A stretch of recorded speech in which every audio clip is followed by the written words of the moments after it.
You say we're live. Yes. You said we're live. We're definitely live. Okay, cool. Right. Happy Sunday afternoon, everybody. Very nice of you to join us. I don't know what it's like where you are. Actually, this exact moment, Valentina said we went live, the sun came out on me.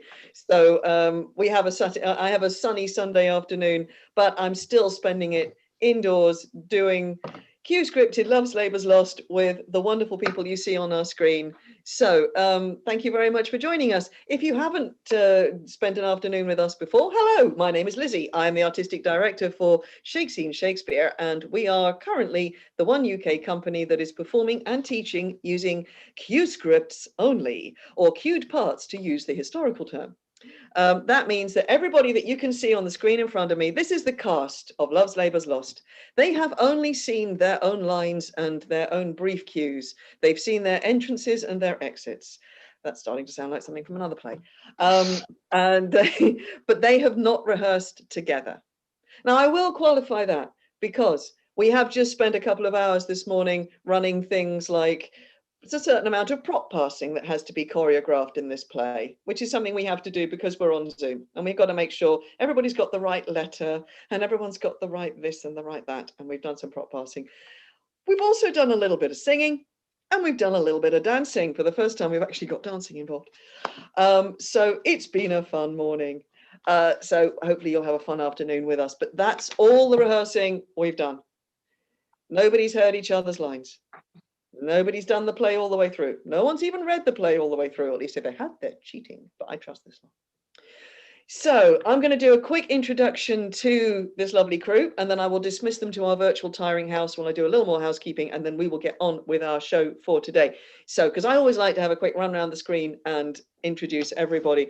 And it's funny because we're so used to doing the great big histories and the great Sturm und Drang that was Troilus and Cressida last month. And it feels like we have a small company, but I've still got lots of lovely faces in front of me. So we have with us today, we have Georgia Andrews, who is very excited to be Barone. Give us a wave, Georgia. There we go. And we've got Siegfried over there in Paris, who's looking very laid back. He's boyette today. And Tim Klotz, who's joining us for the first time. Woo, Tim! And Tim, God bless him, is going to be dull for us today. And that's not being rude. He's playing Constable Anthony Dull. And we have the lovely Claire. Where are you, Claire? You're going to be costarding. There we go. And Tamara joining us from Germany. Lovely to have you back. Give us a wave. Now, I do love the collar, darling. It's a good look for you. And Valentina, who is not only running our online stream, but she is our wonderful Don Armado Day, and I can't even say it. Don Armado, our lovely Spaniard for this afternoon. And we've got Ashley, who is Dumaine, a gentleman of Navarre. And Fergus, who is tripling up as various characters. If you just basically shout when you spot him, because he's popping up several times. And lovely Dewi Hughes, who is going to be Holofernes, also known as the pedant, also known as the schoolmaster. And Linda, lovely Linda, who is our Jacquinetta, the wench today. And Bridget, all the way over there on the west coast of America, who is here with us today to be Catherine. Oh, God. And we've got the lovely Mark, who's down in Devon, and he's going to be our King of Navarre. And Ollie is our Longueville. Where are you, Ollie? Good to have you back, Ollie. We haven't got to play with Ollie since Midsummer Night's Dream, so it's always fun. And Larissa, who stepped in at short notice and is our lovely Maria. And Tom, who is joining us for the second time. Where are you, Tom? There you are. He is going to be Moth the Page Boy, and he is also going to be a singing star for us today, which is extremely exciting. And Angela Bull, who is joining us also from Devon, who is our lovely Princess of France. And again, it's a first time for Angela, so we are very excited that we've got Angie with us today. And then last but absolutely not least, we've got the lovely Lucia, who is another late stepper in as Rosaline. So it's terrific to have you here. And Lucia is also having her first go with us today. So it's a very exciting day. Right, you lot, deep breaths, nice and zen. Off you go to the tiring house and await your cues. So I'm just going to say a few quick thank yous and do a little bit of housekeeping, and then no more ado. We will be losing our labours of love very soon for you. There will be an interval, by the way, just the usual brief 5-minute interval. so that everybody gets a chance to go and have a cup of tea, etc. So do take advantage of that.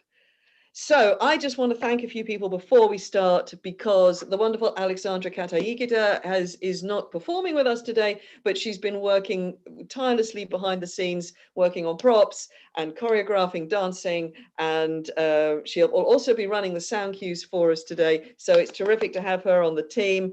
The wonderful Siegfried has also set up the sound cues for us. Thank you, Siegfried. It's all wonderful. Thank you so much for doing that. Small excitement today. We are continuing our tradition of getting in as many original settings of music as we can when possible and when appropriate. And Elizabeth Huxley has done a brand new setting of the song of The Owl and the Cuckoo, which ends the play, which is going to be sung by Tom. So we are enormously excited about that. It's very lovely. I've heard it. Final thing, I've said it before. If you've been for one of, if you've attended one of these before, you know what I'm going to say. Our donations link is there next to next to the picture on YouTube. It is by no means required. It is very much appreciated, because again, we are still here working, and we are doing this for free because we love doing it and because we love providing something for all of you out there. If you are able to just drop by our Ko-fi link and leave us a few pounds, that would be much appreciated. We save it all into a pot, and it is shared between the company members who are still experiencing significant financial hardship in these times of unpredictable unemployment. And a percentage of it goes to the Stephen Lawrence Foundation, which is a cause which we find we are very much sort of committed to. So if you're able, thank you very much. If you're not, have a fabulous time watching anyway. It really doesn't matter. So I now have to briefly rearrange my screen so that I can see the book script. So if all goes well with the internet and everything else, you won't be seeing very much of me. I just pop up occasionally when someone has a problem on their link, or we discover some other problem is going on. So I now rearrange my screen so that I can see the book script, which is, I'm the only person who gets to see that. I can see the whole play, but they can't.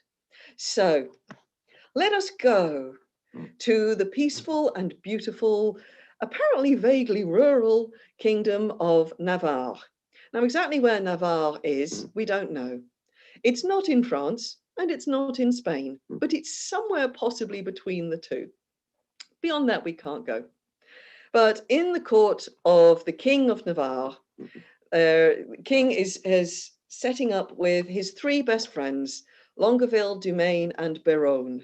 And they are swearing together to set up, it seems like a sort of massively extended version of Stoptober or Movember or one of those.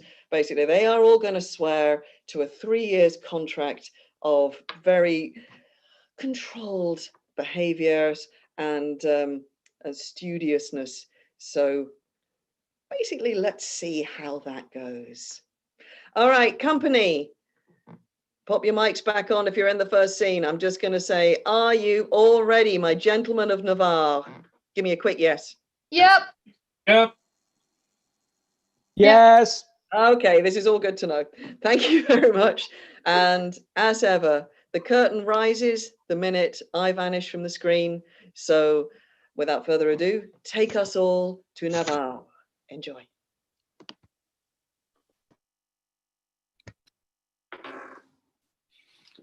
Let fame and all that all hunt after in their lives live registered upon our brazen tombs, and then grace us in the disgrace of death. When, spite of cormorant devouring time, the endeavour of this present breath may buy that honour which shall bait his scythe's keen edge, and make us heirs of all eternity. Therefore, brave conquerors, for so you are, that war against your own affections and the huge army of the world's desires, our late edict shall strongly stand in force. Navarre shall be the wonder of the world. Our court shall be a little academy, still and contemplative in living art. You three, Biron, Dumaine, and Longueville have sworn for 3 years to live with me, my fellow scholars, and keep those statutes that are recorded in this schedule here.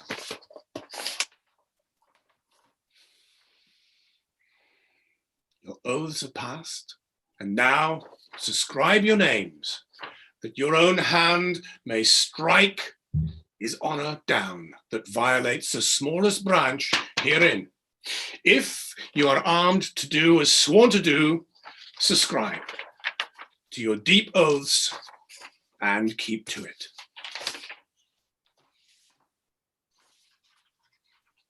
I am resolved. 'Tis but a 3 years fast. The mind shall banquet, though the body pine. Fat paunches have lean pates, and their dainty bits make rich the ribs, but banker out the wits.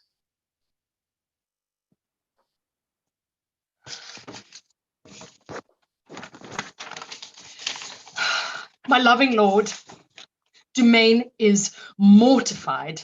The grosser manner of these world's delights he throws upon the gross world's baser slaves. To love, to wealth, to pomp, I pine and die with all these living in philosophy.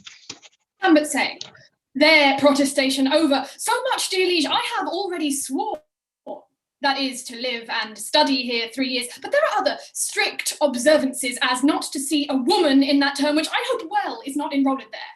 And 1 day in a week to touch no food, and but 1 meal on every day beside, the which I hope is not enrolled there. And then to sleep but 3 hours in the night, and not be seen to wink of all the day, when I was wont to think no harm all night, and make a dark night too of half the day, which I hope well is not enrolled there.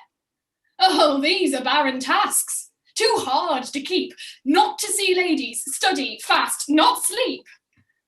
Your oath is passed to pass away from these. Let me say no, my liege, and if you please, I only swore to study with your grace, and stay here in your court these 3 years' space. You swore to that, Barone, and to the rest. By yea, nay, sir, then I swore in jest. When is the end of study, let me know? Why, that to know which else we should not know. Things hid and barred, you mean, from common sense? Aye, that is study's godlike recompense. Come on then, I will swear to study so, to know the thing I am forbid to know, as thus to study where I well may dine, when I to fast expressly am forbid, or study where to meet some mistress fine, when mistresses from common sense are hid, or having sworn too hard a keeping oath, study to break it, and not break my troth. If study's gain be thus, and this be so, study knows that which yet it doth not know. Swear me to this, and I will ne'er say no. These be the stops that hinder study quite, and train our intellects to vain delight. Why? All delights are vain, and that most vain which with pain purchased doth inherit pain, as painfully to pore upon a book to seek the light of truth, while truth the while doth falsely blind the eyesight of his look. Light seeking light doth light of light beguile. So ere you find where light in darkness lies, your light grows dark by losing of your eyes. Study me how to please the eye indeed, by fixing it upon a fairer eye, who dazzling so, that eye shall be his heed, and give him light that it was blinded by. Study is like the heaven's glorious sun, that will not be deep searched with saucy looks, small of continual plodders ever one, save base authority from others' books. These earthly godfathers of heaven's lights, that give a name to every fixed star, have no more profit of their shining nights than those that walk and what not what they are. Too much to know is to know naught but fame, and every godfather can give a name. How well he's read to reason against reading. Proceeded well to stop all good proceeding. He weeds the corn and still lets grow the weeding. The spring is near when green geese are a-breeding. How follows that? Fit in his place and time. In reason nothing. Something then in rhyme. Barone is like an envious, sneaping frost that bites the first-born infants of the spring. Well, say I am. Why should proud summer boast before the birds have any cause to sing? Why should I joy in an abortive birth? At Christmas, I no more desire a rose than wish a snow in May's newfangled shows, but like of each thing that in season grows. So you to study now, it is too late. That were to climb o'er the house to unlock the gate. Well, sit you out, go home, Barone, adieu. No, my good lord, I have sworn to stay with you. And though I have for barbarism spoke more than for that angel knowledge you can say, yet confident I'll keep what I have sworn and bide the penance of each 3 years' day. Give me the paper, let me read the same, and to the strictest degrees I'll write my name. How well this yielding rescues you from shame. Item, that no woman shall come within a mile of my court. Hath this been proclaimed? 4 days ago. Let's see the penalty. On pain of losing her tongue. Who devised this penalty? Marry, that did I. Sweet lord, and why? To fright them hence with that dread penalty. A dangerous law against gentility. Item, if any man be seen to talk with a woman within the term of 3 years, he shall endure such public shame as the rest of the court shall possibly devise. This article, my liege, yourself must break.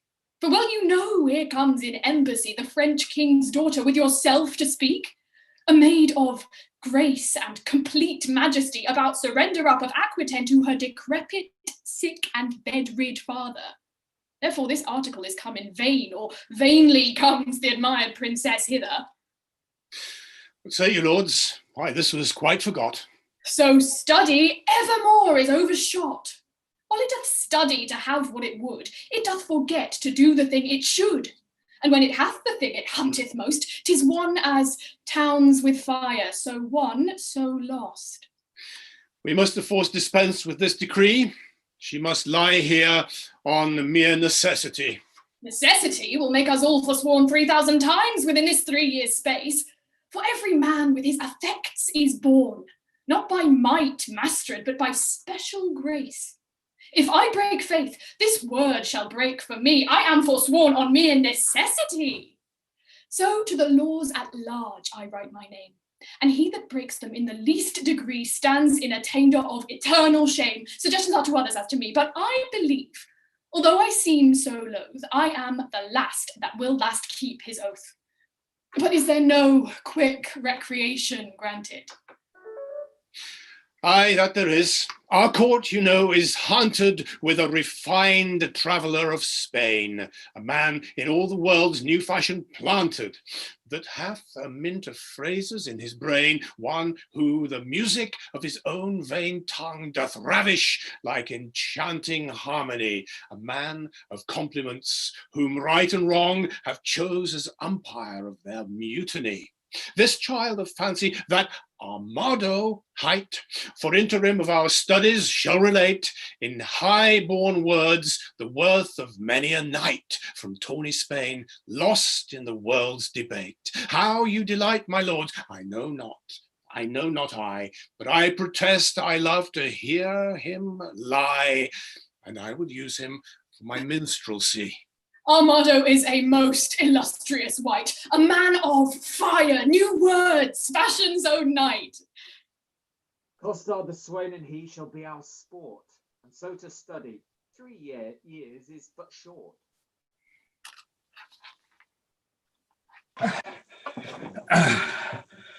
Where is the king's own person? This fellow, what wouldst? I myself represent his own person, for I am his grace's Tharborough, but would see his own person in flesh and blood. This is he.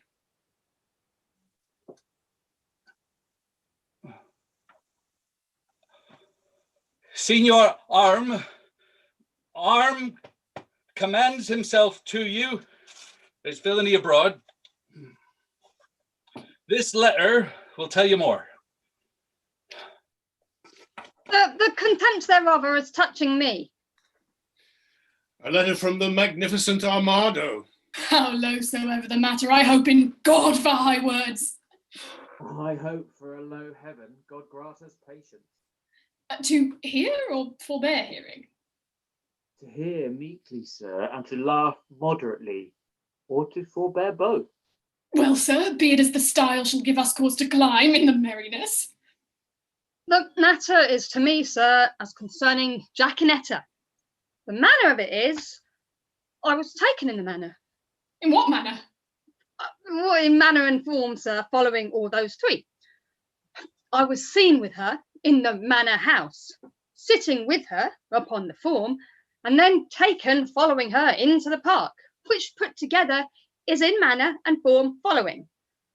Now, sir, for the manner, well, it is the manner of a man to speak to a woman, for the form in some form.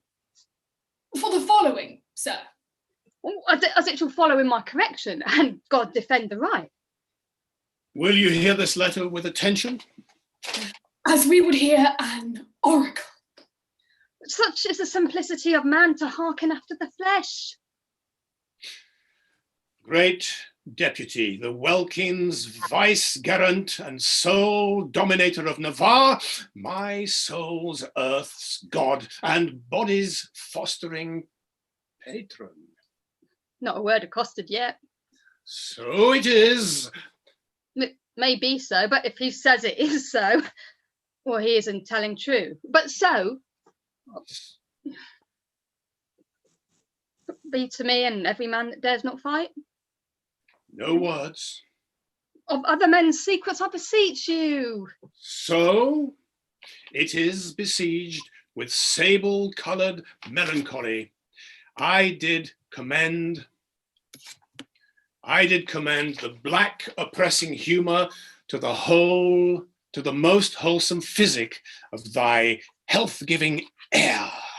As I am a gentleman, betook myself to walk the time when, about the 6th hour, when beasts most graze, birds most peck, and men sit down to that nourishment which is called supper.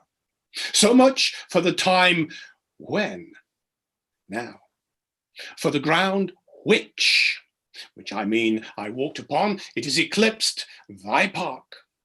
Then for the place where I mean I did encounter that obscene and most preposterous event that draweth from my snow-white pen the ebon-coloured ink, which here thou viewest. Behold. Surveyest or seest, but to that place where it standeth north, northeast, and by east from the west corner of thy curious knotted garden. There did I see that low-spirited swain, the base minnow of thy mirth. Me? That unlettered, small, knowing soul? Me? That shallow vassal? What, still me? Which, as I remember, hight Costard. Oh, yeah, me. Sorted and consorted contrary to thy established proclaimed edict and continent canon, which with this I passion to say, wherewith? With a wench. With a child of our grandmother Eve, a female, or, for thy more sweet understanding, a woman. Him, as I my ever-esteemed duties pricks on me, have sent to thee, and received the meed of punishment by the sweet graces officer, Anthony Dull, a man of good repute, carriage bearing, and estimation. Oh, me. And it please you, I am Anthony Dull. For Jaquinetta, so the weaker vessel's called, which I apprehended with the aforesaid swain, I keep her as a vessel of thy law's fury, and shall, at the least of thy sweet notice, bring her to trial, thine in all compliments of devotion and heart-burning heat of duty, Don Adriana de Armando. This is not so well as I looked for, but the best that ever I heard. Aye, the best for the worst. But, sirrah, what say you to this? Well, sir, I confess the wench. Did you hear the proclamation? Yeah, I do confess much of the hearing of it, but little of the marking of it. It was proclaimed a year's imprisonment to be taken with a wench. I was taken with none, sir. I was taken with a damsel. Well, it was proclaimed damsel. There was no damsel neither, sir. She was a virgin. It is so very too, for it was proclaimed virgin. Well, if it were, I deny her virginity. I was taken with a maid. This maid will not serve your turn, sir. Well, this maid will serve my turn, sir. Well, sir, I will pronounce your sentence. You shall fast a week with bran and water. Oh, I'd rather pay a month with mutton and porridge. And Don Armado shall be your keeper.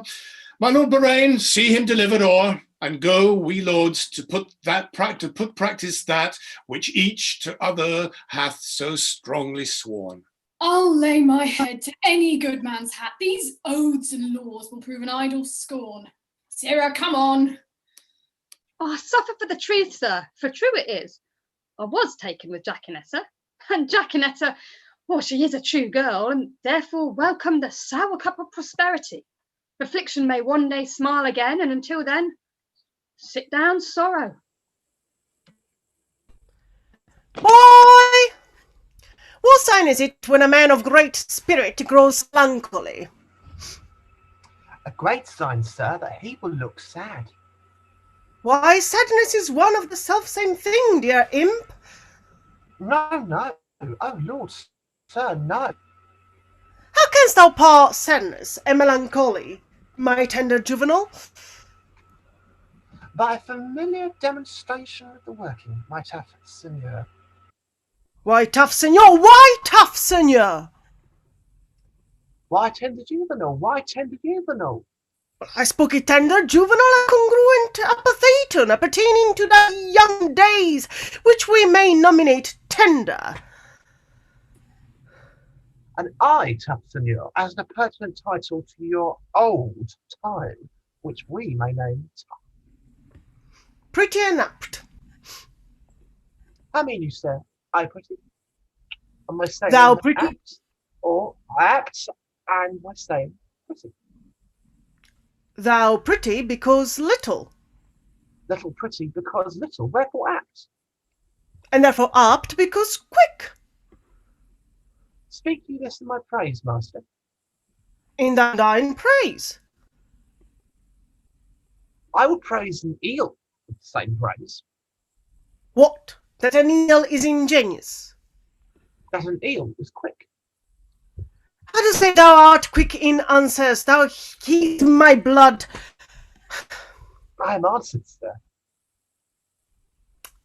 I love not to be crossed. He speaks to me contrary, crosses love not.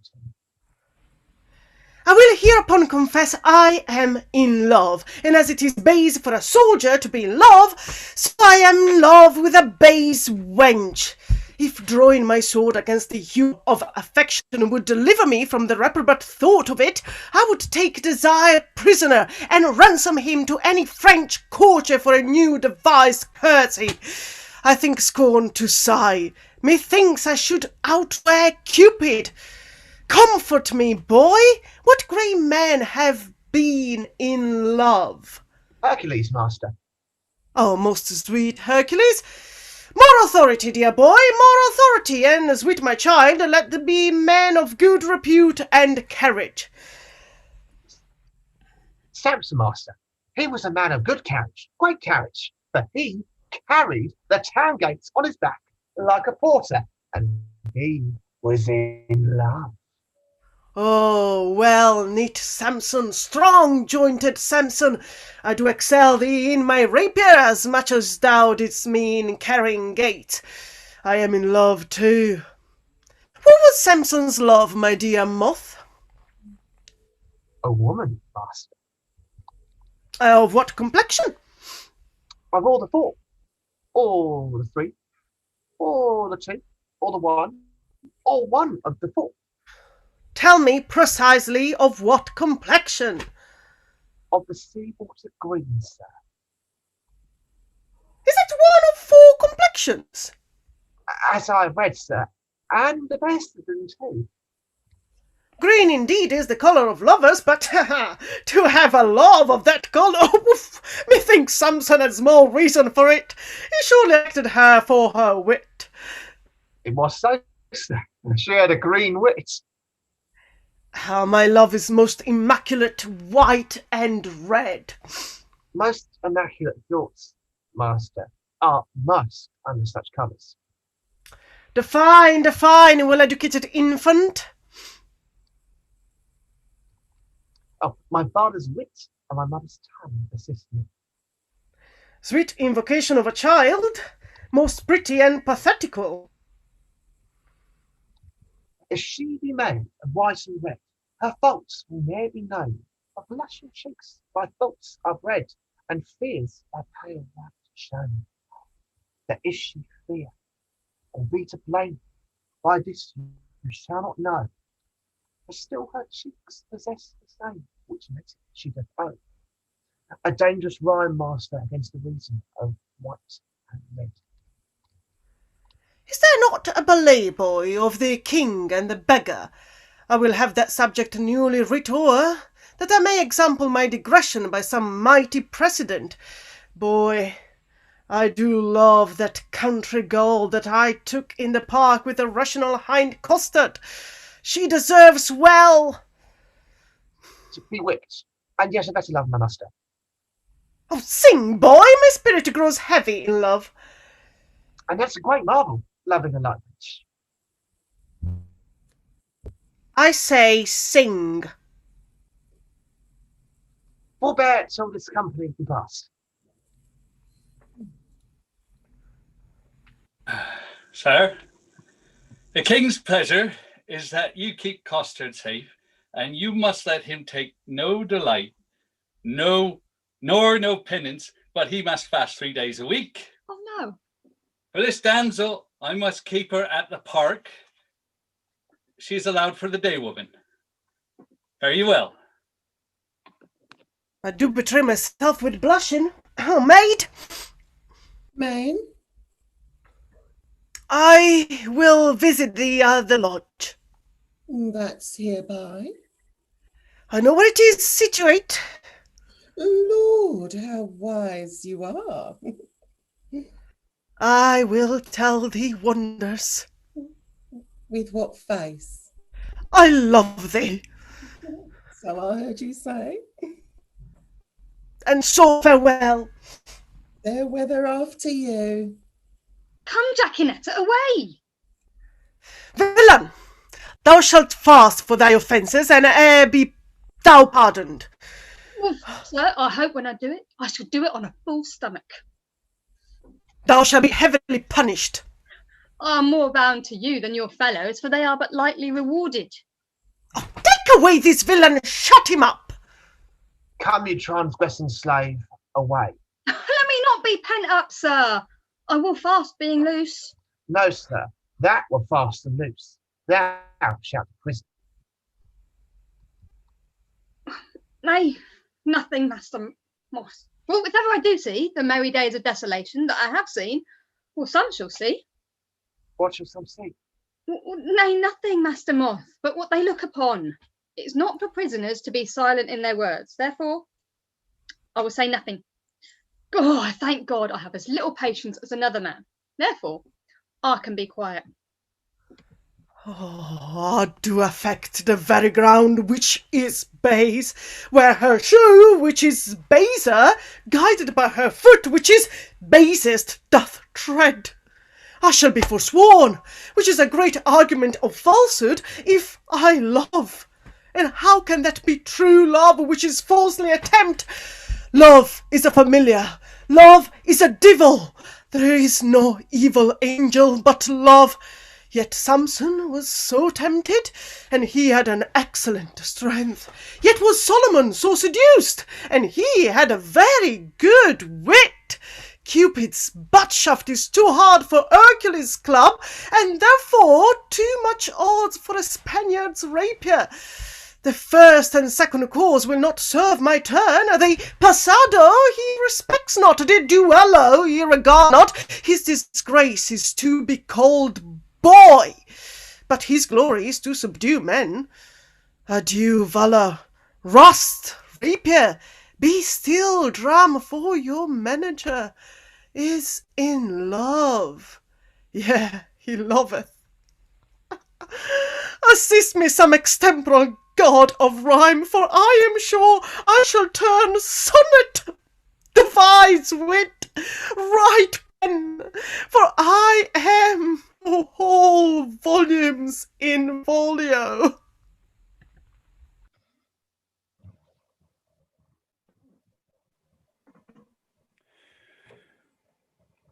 Now, madam, summon up your dearest spirits.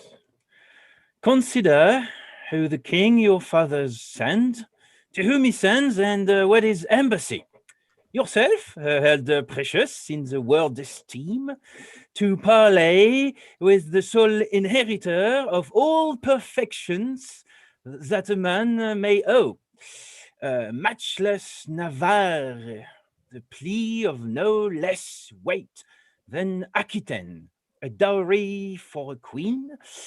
Be now as prodigal of all dear grace, as nature was in making graces dear, when she did starve the general worlds beside, and prodigally gave them all to you. Good Lord Boyhead, my beauty, though but mean, needs not the painted flourish of your praise. Beauty is bought by judgment of the eye, not uttered by base sale of chapmen's tongues. I am less proud to hear you tell my worth than you much willing to be counted wise in spending your wit in praise of mine. But now take the task the tasker. Good Boyet, you are not ignorant, all telling fain. Doth know so broad Navarre hath made a vow, till painful study shall outwear 3 years, no woman may approach his silent court. Therefore, 'tis seemeth in a needful course before we enter his forbidden gates, to know his pleasure, and in that behalf, bold of your worthiness, we single you as our best moving fair solicitor. Tell him, the daughter of the King of France, on serious business, craving quick dispatch, importunes personal conference with his grace. Haste, signify so much while we attend, like humbled visaged suitors, his high will. Proud of employment, willingly I go. All pride is willing pride, and yours is so. Who are these votaries, my loving lords, that are vow fellows with this virtuous king? Longaville is one. Know you the man? I know him, madam, at a marriage feast between Lord Perignon and the beauteous heir of Jaques Falconbridge solemnized. In Normandy saw I this Longaville, a man of sovereign parts. He is esteemed, well fitted in arts, glorious in arms. Nothing becomes him ill that he would well. The only soil of his fair virtue's gloss, if virtue's gloss will stain with any soil, is a sharp wit matched with too blunt a will, whose edge hath power to cut, whose will still wills. It should none spare that comes within his power. Some merry mocking lord belike, is't so? They say so most, that most his humour knows. Such short-lewd wits do wither as they grow. Who are the rest? The young Dumaine, a well-accomplished youth, of all that virtue love for virtue loved, most power to do harm, least knowing ill, for he hath wit to make an ill shape good, and shape to win grace, though she had no wit. I saw him at the King Alonso's once, and much too little of that good I saw is my report to his great worthiness. Another of these students at that time was there with him, as I have heard a truth. Barone, they call him, but a merry man within the limit of becoming mirth. I never spent an hour's talk with all. His eye begets occasion for his wit. For every object that the one doth catch, the other turns to a mirth-moving jest, which his fair tongue, conceit's expositor, delivers in such apt and gracious words that aged ears play truant at his tales, and younger hearings are quite ravished, so sweet and voluble in his discourse. God bless my ladies, are they all in love? That every one hath own her garnished with such bedecking ornaments of praise? Here comes Boyette. Now, what attendance, Lord? Navarre has noticed of your fair approach, and he and his competitors in oath were all addressed to meet you, gentle lady, before I came.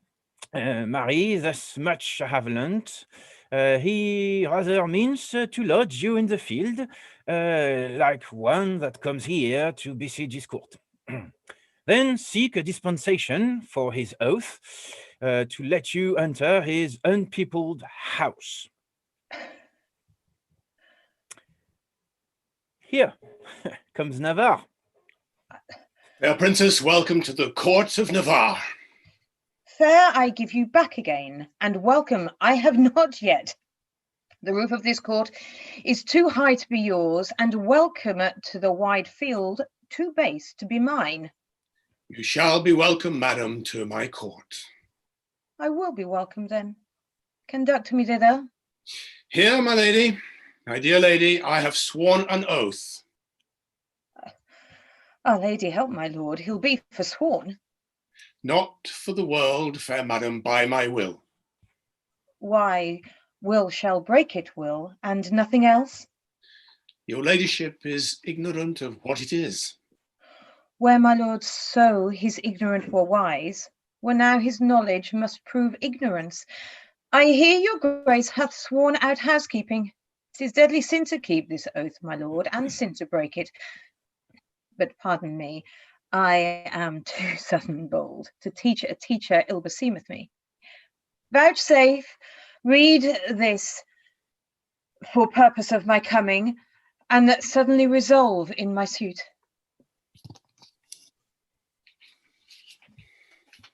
Madam, I will, if suddenly I may.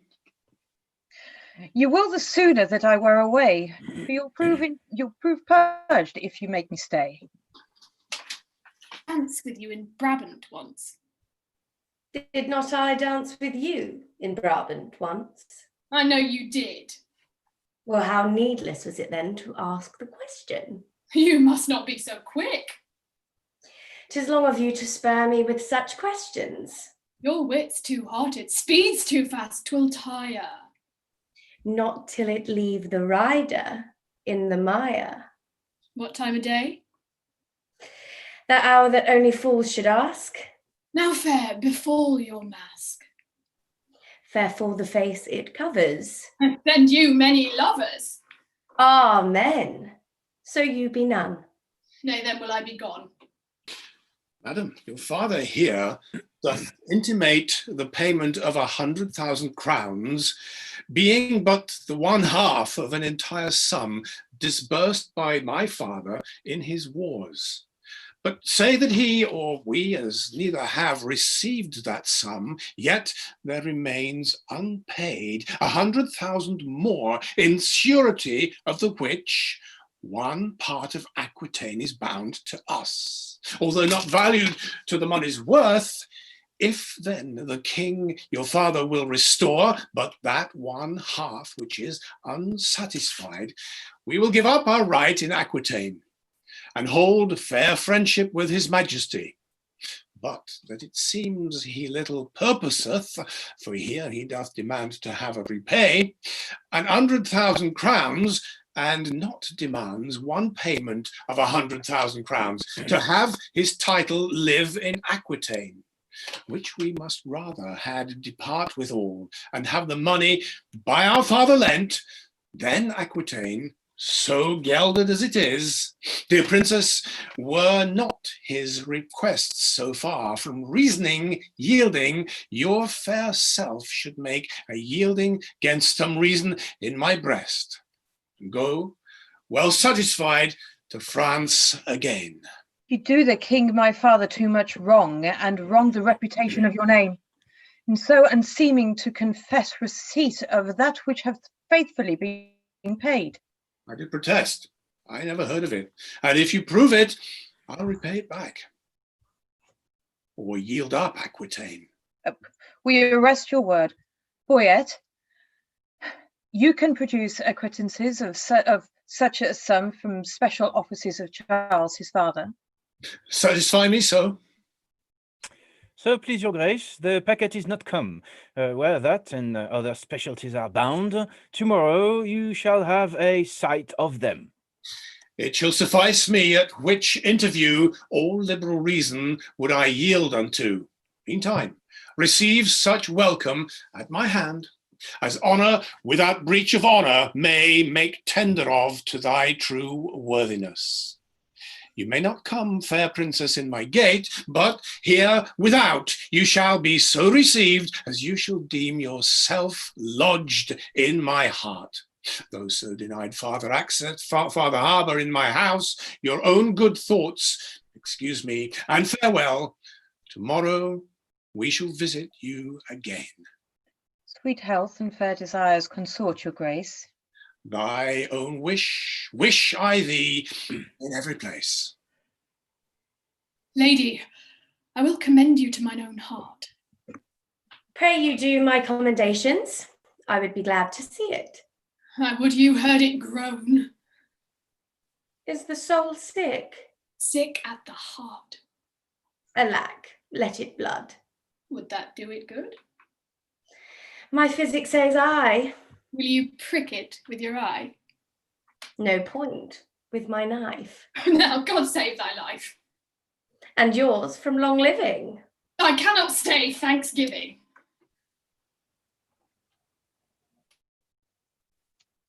Sir, I pray your word, what lady is that same? Herr Valençon. Catherine, her name. A gallant lady. Monsieur, fare you well.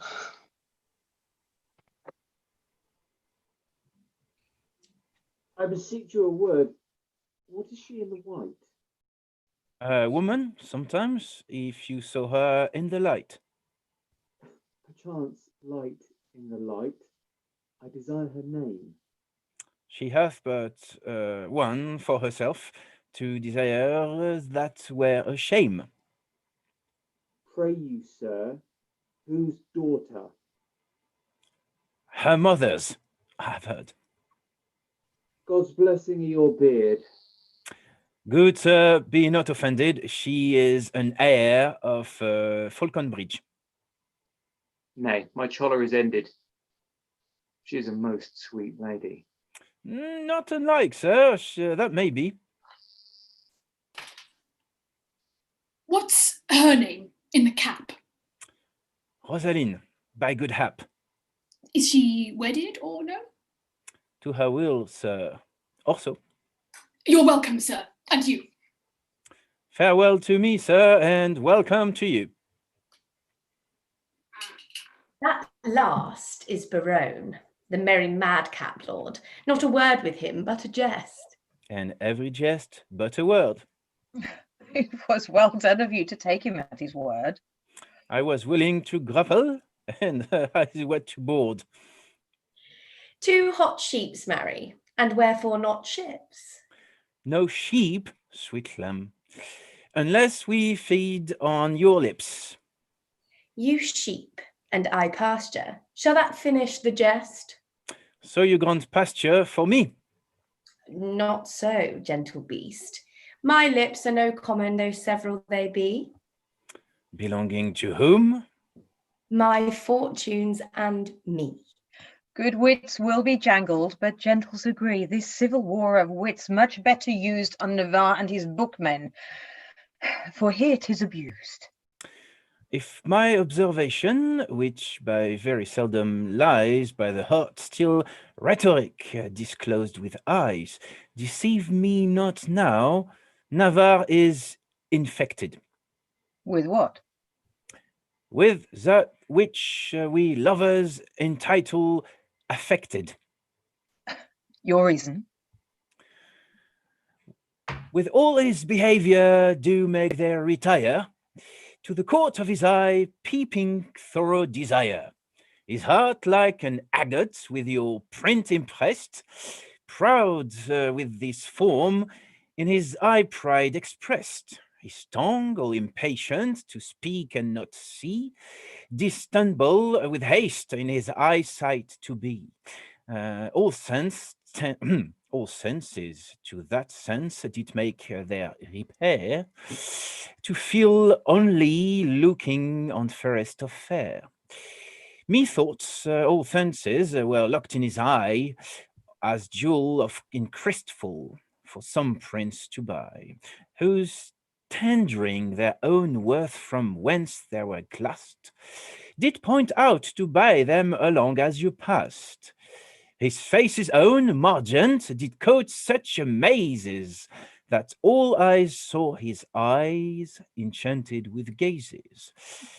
I'll give you Aquitaine and all that it is, and you give me, for my sake, but one loving kiss. Come to our pavilion, Boyette is disposed. But to speak in words which his eye hath disclosed, I only have made the mouth of his eye by adding a tongue, which I know will not lie. Thou art an old love-monger, and speakest skilfully. He is Cupid's grandfather and learns news of him. And was Venus like her mother, for her father is but grim. But do you hear, my mad wenches? No. What then? Do you see? Aye, our way to be gone. You are too hard for me.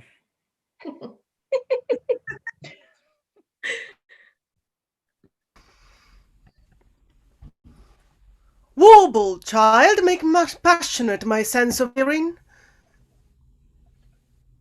Child. Child. Warble. Ah, yes, no.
And yet you would not love me. pain sliding with my pain sliding.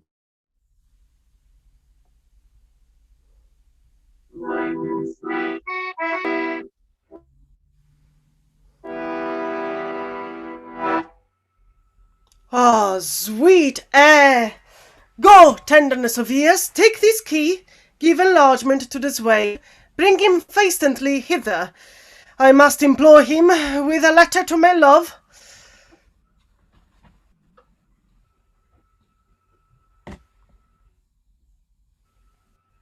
Will you win your love with a sweet skippy sonnet? Why, how meanest thou, skipping to a beating? No, my complete master, but to jig off a tune at a tongue's end, canary to it with the feet, humour it with turning up your eye, sometime through the throat, if you swallowed love with singing, love sometime through, knows that you snuffed up love by smelling love with your pen's house-like, or the sleep of your eyes, with your arms crossed on your thin-bellied doublet, like a rabbit on its feet, or your hands thus in your pockets. Do you note, men, that most are affected to these? How hast thou purchased this experience? By my pen of observation. Oh, but oh! The hobby horse is forgot. Call'st thou my love hobby horse?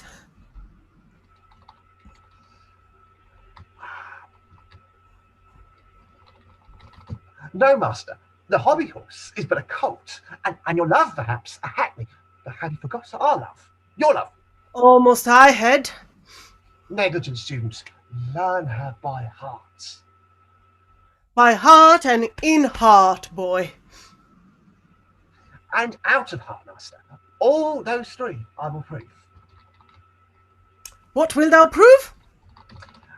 A man, if I live, and this, by, in, and without, upon the instant, by heart you love her, because your heart cannot come by her. In heart you love her, because your heart is in love with her. And out of heart you love her, being out of heart you cannot enjoy her.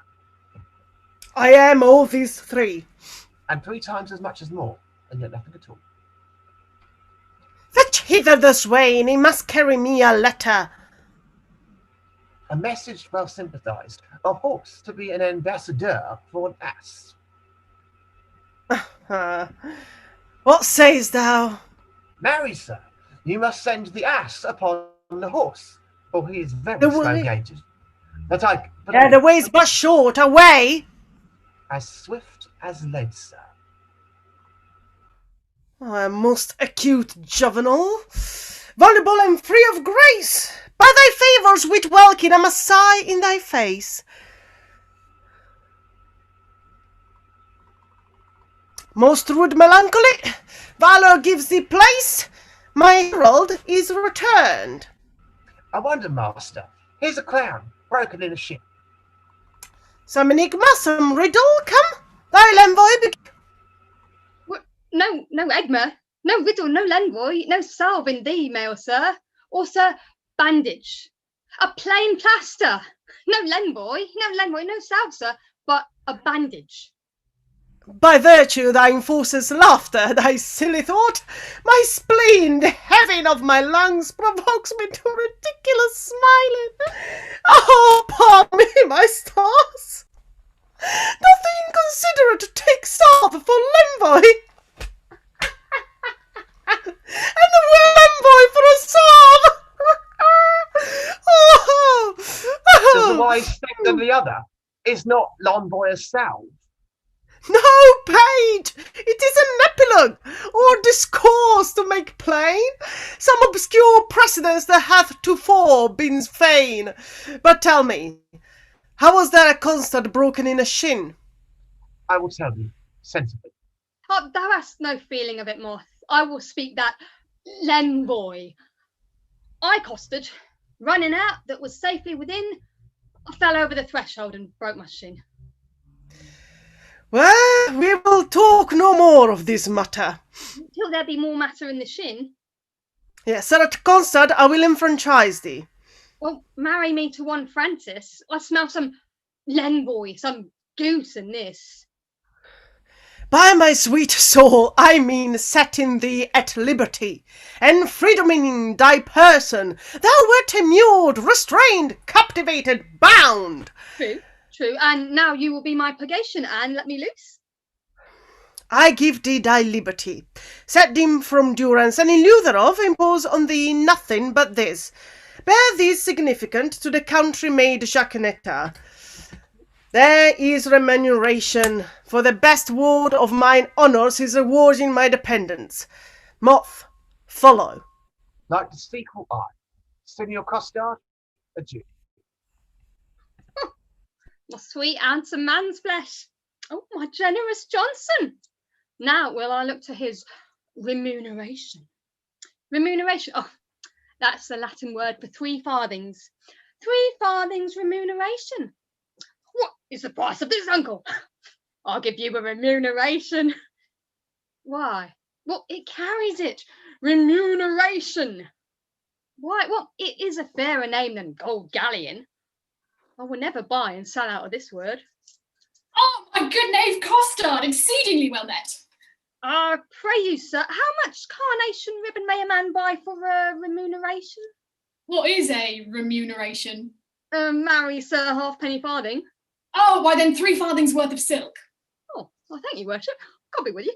Oh, stay, slave, I must employ thee. As thou wilt win my favour, good my knave, do one thing for me that I shall entreat. What would you have it done, sir? This afternoon. Well, I will do it, sir. There you are. Oh, thou knowest not what it is. Well, I shall know, sir, when I've done it. Why, villain, thou must know first. Well, I will come to your worship tomorrow morning. It must be done this afternoon. Hark, slave, it is but this. The princess comes to hunt here in the park, and in her train there is a gentle lady. When tongues speak sweetly, then they name her name, and Rosaline they call her. Ask for her, and to her white hand see thou do commend this sealed up counsel. There's thy guerdon. Go. Garden! Oh, sweet garden. Better than remuneration. Ha! 11 pence farthing better. Oh, my sweet garden. I will do it in print, sir. Garden! Ha! Remuneration. Oh, and I, forsooth, in love, I that have been love's whip, and I to be a corporal of his field, and wear his colours like a tumbler's hoop. What? I love, I sue, I seek a wife, a witty wanton with a velvet brow, with 2 pitch balls stuck in her face for eyes, and I to sigh for her, to watch for her, to pray for her. Go to. It is a plague that Cupid will impose for my neglect of his almighty, dreadful little might. Well, I will love, write, sigh, pray, sue, groan. Some men must love my lady, some men don't.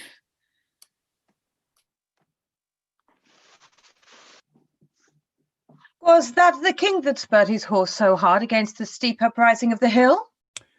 I know not, but I think it was not he. Whoe'er it was, a shrewd mounting mind. Well, lords, today we shall have dispatch. On Saturday we will return to France. Then, Forester, my friend, where is the bush that we must stand and play the murderer in? Hereby, upon the edge of yonder coppice, stand where you may make the fairest shoot. I thank my beauty, I am fair that shoot. And thereupon thou speakst the fairest shoot. Pardon me, madam, for I meant not so. What? What? First praise me, and then again say no. Oh, short-lived pride, not fair, alack for woe. Oh, yes, madam, fair. Nay, never paint me now where fair was not. Praise cannot mend the brow.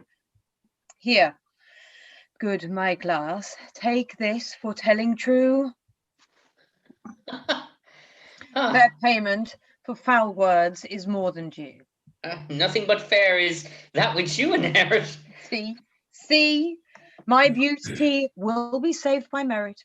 Oh, hearsay in fair fit for these days, a giving hand, though foul, shall have fair praise. But come, my bow, now mercy goes to kill, and shooting well is then encountered ill. Thus I will save my credit in the shoot, not wounding. Pity would not let me do't. If wounding, then it was to show my skill, that more for praise than purpose meant to kill. And out of question, so it is sometimes glory grows guilty of detested crimes, when for fame's sake, for praise, an outward part, we bend to that the working of the heart, as I for praise alone now seek to spill the poor dear's blood, that my heart means no ill. Do not curse wives all that self-sovereignty only for praise sake, when they strive to be lords, all their lords. Only for praise and praise we may afford to any lady that subdues a lord. Oh, here comes a member of the Commonwealth. God, think you done all. Pray you, which is the head lady? Thou shalt know her, fellow, by the rest of her have no heads. Which is the greatest lady, the highest? The thickest and the tallest. The thickest and the tallest. Oh, it is so, truth is truth. And your waist, mistress, were as slender as my wit. One of these maidens' girdles for your waist should be fit. Are you not the chief woman? You are the thickest here. Well, what's your will, sir? What's your will? I have a letter from Monsieur Brown to one Lady Rosaline. Oh, thy letter? Thy letter? He's a good friend of mine. Oh, yeah. Stand aside, good bearer. Boyet, you can carve. Break open this capon. I am bound to serve.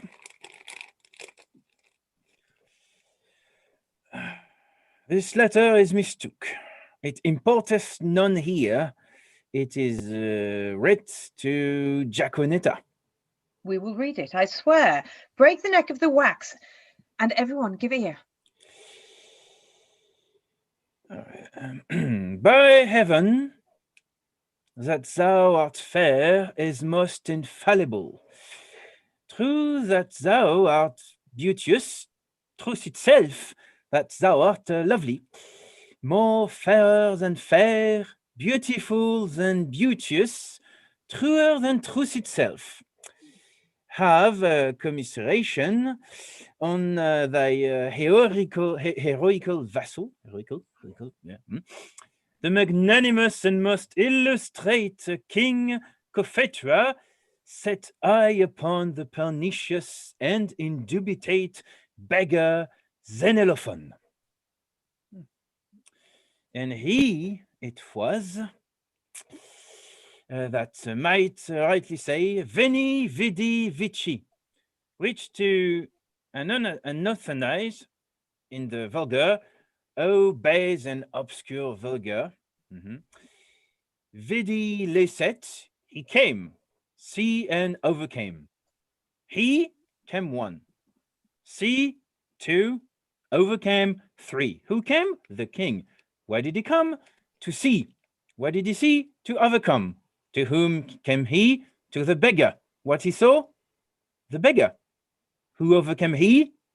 The beggar. The conclusion is victory. On whose side? The king. The captive is enriched. On whose side? The beggars. The catastrophe is a nuptial. On whose side? The king's. No, on both in one, or one in both. I am the king, for so stands the comparison, thou the beggar, for so witness thy lowliness.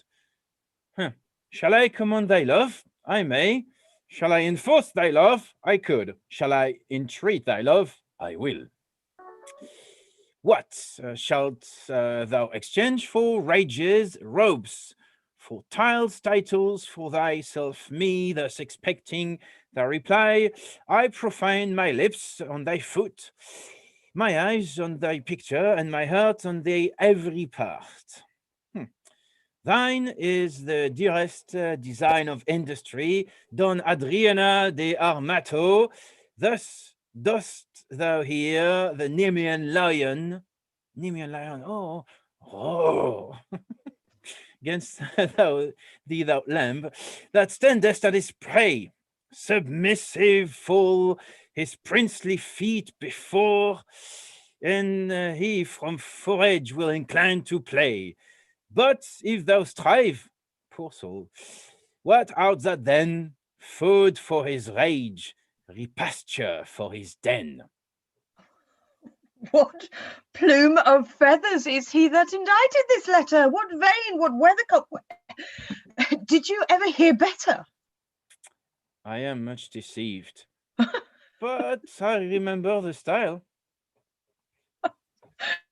Else your memory is bad. Come o'er here while. This Armado is a Spaniard that keeps his own court, a fantasime, a monarcho, and one that makes sport to the prince and his bookmates. Thou fellow, a word. Who gave thee this letter? Well, I told you, my lord. To whom shouldst thou give it? From my lord to my lady. From which lord to which lady? From my lord Biroun, a good master of mine, to a lady of France that he called Rosaline. Thou hast mistook his letter. Oh.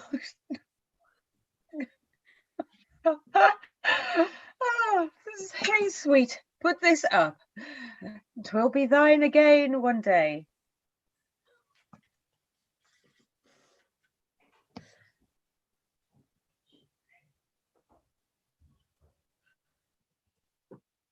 Who is the shooter? Who is the shooter? Who is the shooter? Shall I teach you to know? Aye, my continent of beauty. Why, she that bears the bow, finally put off. My lady goes to kill horns, but if thou marry, hang me by the neck if horns this year miscarry, finally put on. Well then, I am the shooter. And who is your dear? If we choose by the horns, yourself come not near, finally put on indeed. You still wrangle with her, Boyette, and she strikes at the brow. But she herself is to hit lower. Have I hit her now? Shall I come upon thee with an old saying? That was a man when King Pippin of France was a little boy, as touching thee hit it. So I may answer thee with one as old that was a woman with Queen Guinevere of Britain, was a little wench as touching thee hit it. Thou canst not hit it, hit it, hit it. Thou canst not hit it, my good man. I cannot.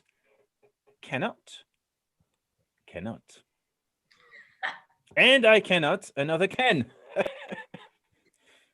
Oh, my troth, most pleasant how both did fit it. A mark marvellous well shot, for they both did hit. A mark, oh mark, but that mark. A mark, says my lady, let the mark have a prick in it to meet at, if it may be. Wide of the bow hand, in faith your hand is out. Indeed, I must shoot nearer, for he'll ne'er hit the clout. And if my hand be out, then belike your hand is in. Then will she get the upshoot by cleaving thee is in. Come, come, you talk greasily, your lips grow foul. Oh, she's too hard for you a prick, sir. Challenge her to bowl. I fear too much rubbing. Good night, my good owl.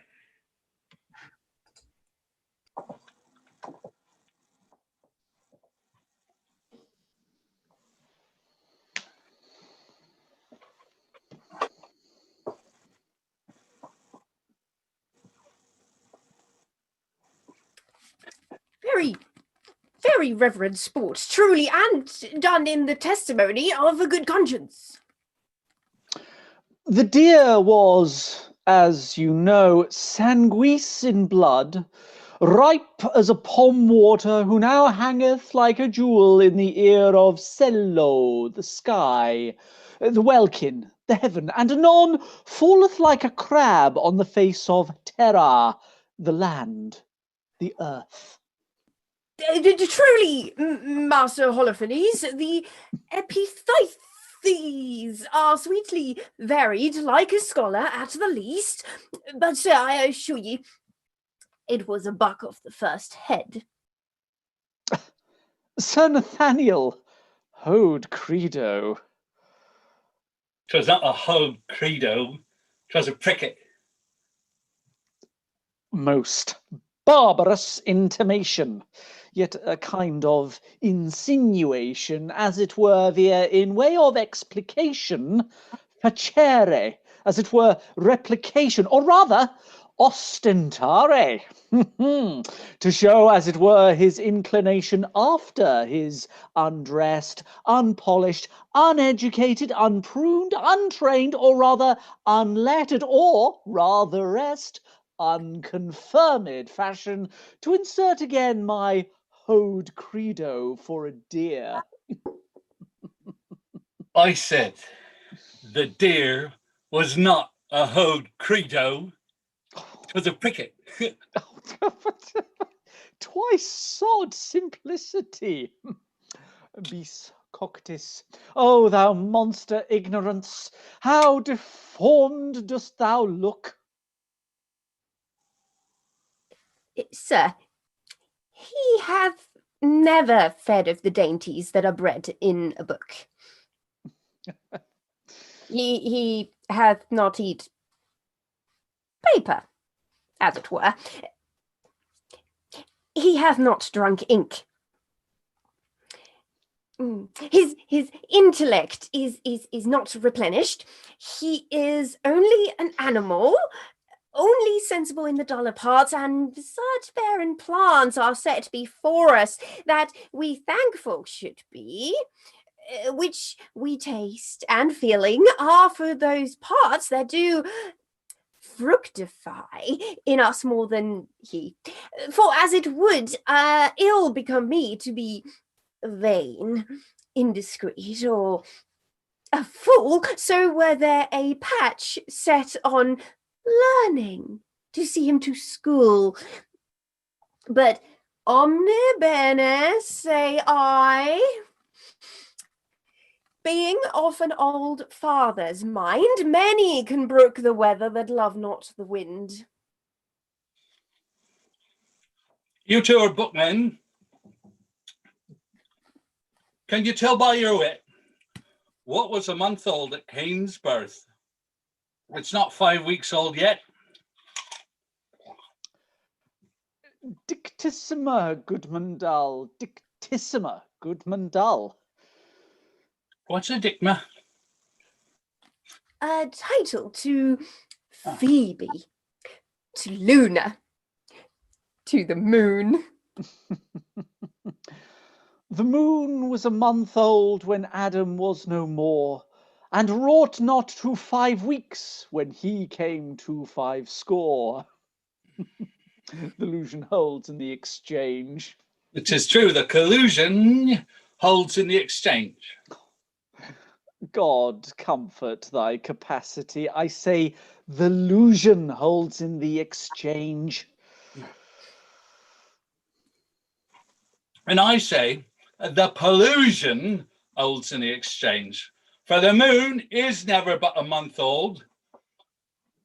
And I but say besides, 'twas a pricket the princess killed. Sir Nathaniel, will you hear an extemporal epitaph on the death of the deer, and to humour the ignorant, called the deer the princess killed a pricket? Purge, good Master Holofernes, purge, so it shall please you to abrogate scurrility. I will something affect a letter, for it argues facility. The prayful princess pierced and pricked a pretty pleasing pricket. Some say a sore, but not a sore, till now made sore with shooting. The dogs did yell, put L to sore, then sorrel jumps from thicket. Or pricket sore, or else sorrel, the people fall a-hooting. If sore be sore, then L to sore makes 50 sores, O sorrel. Of one sore I an 100 make by adding one more morel. One more L. One more. One. A rare talent. If a talent be a claw, look how he claws him with a talent. This is a gift that I have. Simple, a foolish, extravagant spirit full of forms, figures, shapes, objects, ideas, apprehensions, motions, revolutions. These are begot in the ventricle of memory, nourished in the womb of Primator, and delivered upon the mellowing of occasion. But the gift is good in those in whom it is acute, and I am thankful for it. Sir, I praise the Lord for you, and so may my parishioners, for their sons are well tutored by you, and their daughters profit very greatly under you. You are a good member of the Commonwealth. Merkel, if their sons be ingenious, they shall not want no instruction. If their daughters be capable, I will put it to them.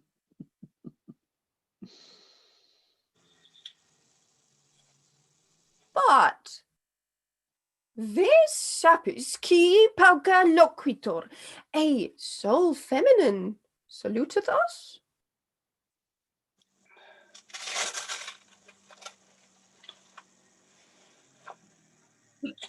God give you good morrow, God, Master Parson. God give you good morrow, Master Parson. Master Parson, quasi parson, and if one should be pursed, which is the one? Marry, Master Schoolmaster, he that is likest to a hogshead. A good lustre of conceit in a tub of earth, fire enough for a flint, pearl enough for swine. 'Tis pretty, it is well. Good Master Parson, be so good as read me this letter. Was given me by Costard and sent me from Don Armando. Beseech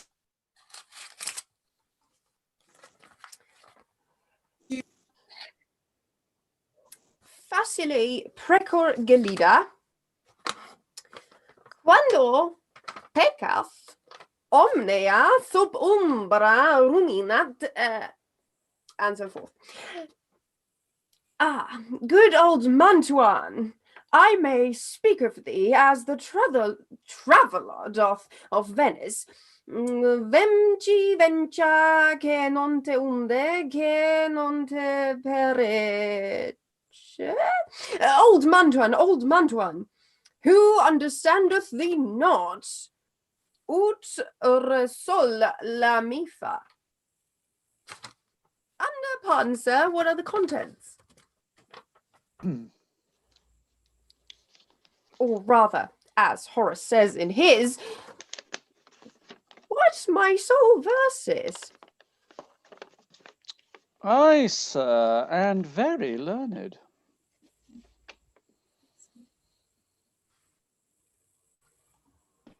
Let me hear a stanza, a verse. Lege Domine. If love make me forsworn, how shall I swear to love? Ah, never faith could hold if not to beauty vowed. Though to myself forsworn, to thee I'll faithful prove. These thoughts to me were oaks, to thee like osiers bowed. Study his buyer's leaves, and make his book thine eyes, where all those pleasures live that art would comprehend. If knowledge be the mark, to know thee shall suffice. Well learned is that tongue that well can thee commend. All ignorant that soul that sees thee without wonder, which is to me some praise that I thy parts admire. Thy eye Jove's lightning bears, thy voice his dreadful thunder, which not to anger bent is music and sweet fire. Celestial as thou art, O pardon love this wrong, that sings heaven's praise with such an earthly tongue. You find not the apostrophes, and so miss the accent. Let me supervise the ganigent. Here are only numbers ratified, but for the elegance, facility, and golden cadence of poesy carrot. Ovidius Naso was the man, and why indeed Naso but for smelling out the odoriferous flowers of fancy, the jerks of invention. Imagery is nothing, so doth the hound his master, the ape his keeper, the tired horse his rider. But, damosela virgin, is this directed to you? Aye, sir, from the gallant Don Amado. I will overglance the superscript. To the snow-white hand of the most beauteous lady Rosaline. I will look again on the intellect of the letter for the nomination of the party written to the person written unto. Your ladyship, in all desired employment, Baron. This Baron is one of the votaries with the king, and here he hath framed a letter to a sequent of the stranger queens, which accidentally, by the way of progression, hath miscarried. Trip and go, my sweet, deliver this paper into the hand of the king. It may concern much. Stay not thy compliment, I forgive thy duty. Adieu. Good costard, go with me. Sir, God save your life. Have with thee, my girl. Sir, you have done this in the fear of God very religiously, and as a certain father saith. Sir, tell me not of the father. I do fear colourable colours. But to return to the verses, did they please you, Sir Nathaniel? Marvellous well for the pen. I do dine today at the father's of a certain pupil of mine, where, if, being repast, it shall please you to gratify the table with a grace, I will, on my privilege I have with the parents of foresaid child or pupil, undertake your bienvenuto, where I will prove those verses to be very unlearned, neither savouring of poetry, wit, nor invention. I beseech your society. And thank you too, for society, says the text, viz the happiness of life. And certes, the text most infallibly concludes it. Sir, I do invite you to, you shall not say me nay. Pauca verba. Away, the gentles are at their game, and we will to our recreation. The king, he is hunting the deer. I am coursing myself. They have pitched a toil. I am toiling in a pitch that defiles. Defile. Ugh, foul word. Well, set thee down, sorrow. So they say the fool said, and so say I, and I the fool. Well proved, wit. By the Lord, this love is as mad as Ajax. It kills sheep. It kills me. I a sheep. Well proved again on my side. I will not love. If I do, hang me. In faith, I will not. Oh, but her eye. By this light, but for her eye, I would not love her. Yes, for her 2 eyes. Well, I do nothing in the world but lie and lie in my throat.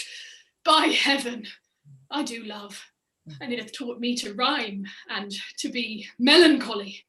And here is part of my rhyme, and here my melancholy.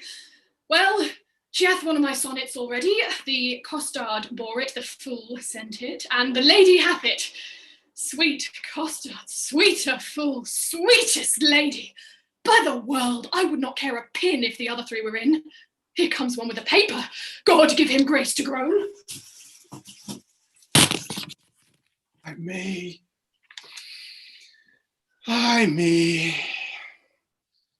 Shot by heaven, proceed, sweet Cupid, thou hast thumped him with thy bird bolt under the left pap. Fate secrets. So sweet a kiss the golden sun gives not to those fresh morning drops upon the rose, as the eye beams when their fresh rays have smote the night of dew that on my cheeks down flows. Nor shines the silver moon one half so bright through the transparent bosom of the deep as doth thy face through tears of mine give light. Thou shinest in every tear that I do weep. No drop, but as the coach doth carry thee, so ridest thou triumphing in my woe. Do but behold the tears that swell in me, and they thy glory through my grief will show. But do not love thyself, then thou wilt keep my tears for glasses, and still make me weep. O Queen of Queens, how far dost thou excel? No thought can think, no tongue of mortal tell. How shall she know my griefs? I'll drop the paper. Sweet leaves, shade folly. Who comes here?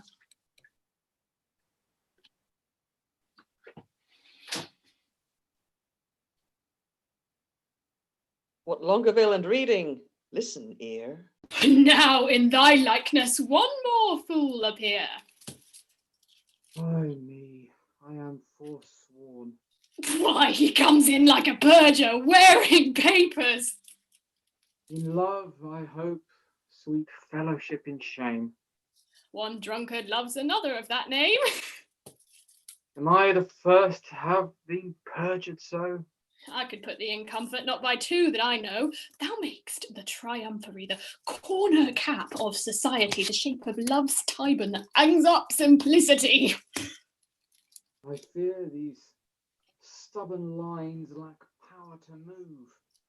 Oh, sweet Maria, empress of my love, these numbers will tear and write in prose. Oh, rhymes are guards on wanton Cupid's hose. Disfigure not his shop. The same shall go. Did not the heavenly rhetoric of thine eyes, of whom the world cannot hold argument, persuade my heart to this false perjury? Vows for thee broke deserve not punishment. A woman I forswore, but I will prove, thou being a goddess, I forswore not thee. My vow was earthly, thou a heavenly love. Thy grace being gained cures all disgrace to me. Vows are but breath, and breath a vapour is. Then thou, fair sun, which on my earth dost shine, exhalest this vapour vow, in thee it is. If broken then, it is no fault of mine. If by me broke, what fool is not so wise to loose an oath to win a paradise? This is the liver vein which makes flesh a deity. A green goose, a goddess, pure, pure idolatry. God amend us, God amend me. We are much out of the way. By whom I shall send this company? Stay. All hid, an old infant play, like a demigod. Here sit I in the sky, and wretched full secrets heedfully awry. More sacks to the mill. Oh heavens, I have my wish. Domain transformed, 4 woodcocks in a dish. Oh, most divine Kate. Oh, most profane coxcomb. By heaven, the wonder of a mortal eye. Why, Earth, she is not corporal, there you lie. Her amber hairs for foul hath amber coated. An amber-coloured raven was well noted. As fair as day. Aye, as some days, but then no sun must shine. Oh, that I had my wish. And I had mine. And mine too, good lord. Amen, so I had mine. Oh, it's not that a good word. I would forget her, but a fever she reigns in my blood and will remembered be. A fever in your blood? Why then incision would let her out in saucers, sweet Miss Brision. Once more, I'll read the ode that I have writ. Once more, I'll mark how love can vary wit.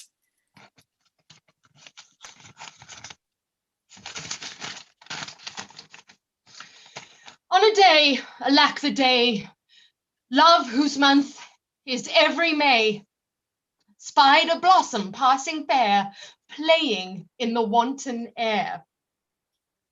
Through the velvet leaves the wind, all unseen, can passage find, that the lover, sick to death, wish himself the heaven's breath. Air, quoth he, thy cheeks may blow. Air, would I my triumph so, but alack, my hand is sworn, near to pluck thee from thy throne.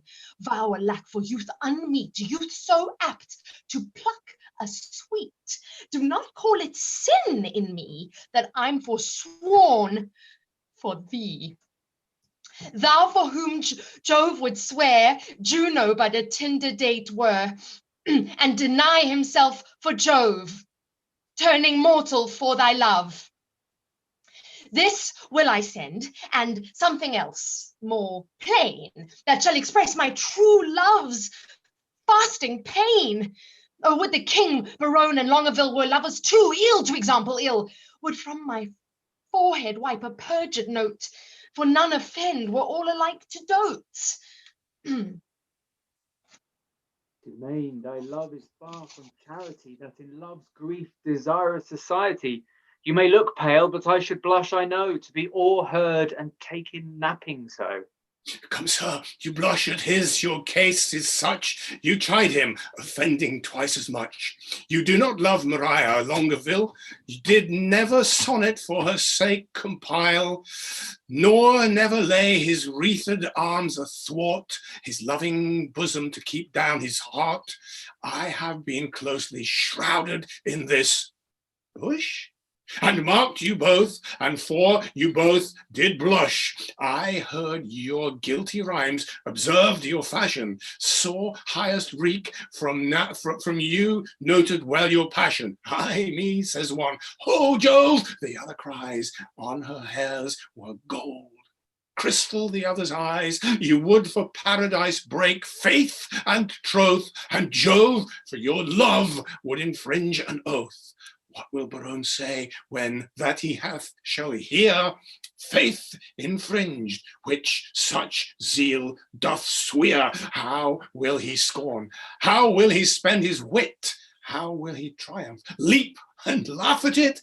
For all the wealth that ever I did see, I would not have him know so much by me. Now step I forth to whip hypocrisy. Good my liege, I pray thee, pardon me. Good heart, what grace hast thou thus to reprove these worms for loving that art most in love? Your eyes do make no couches in your tears. There is no certain princess that appears.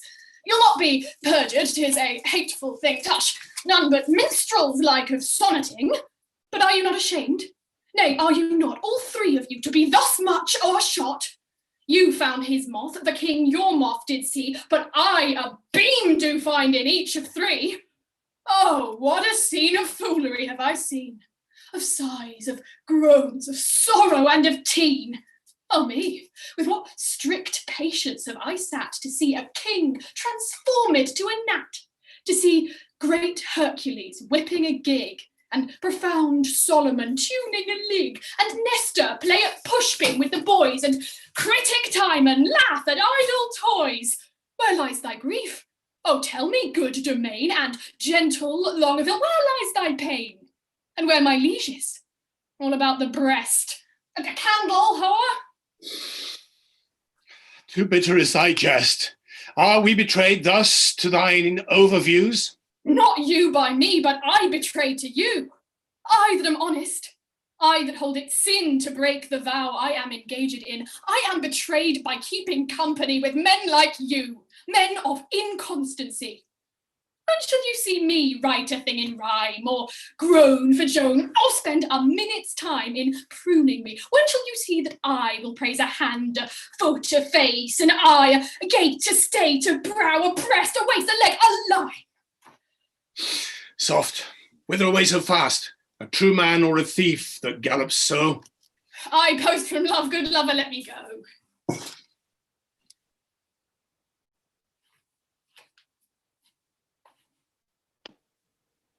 God bless the king.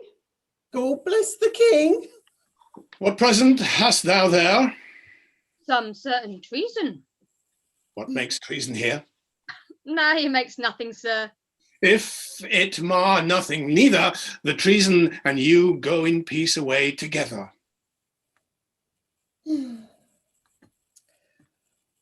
Right. I beseech your grace. I beseech your grace, let this letter be read. Our person misdoubts it. It was treason, he said. Barone, read it over.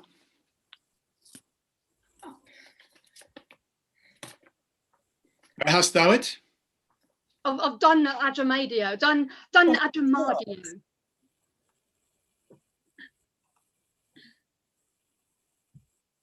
But 'tis not my letter. But 'tis not my letter, sir, and 'tis best you have it. 'Tis well done, Jackinetta. Farewell, my lords.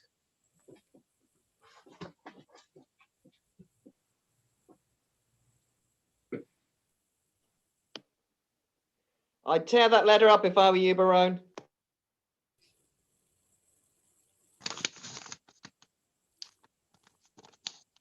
Oh, now what is in you? Why dost thou tear it? A toy, my liege, a toy. Your grace needs not fear it. It did move him to passion, and therefore let's hear it. Her brow.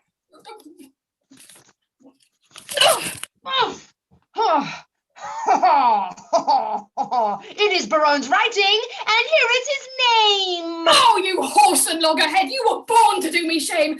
Guilty, my lord, guilty. I confess, I confess. What?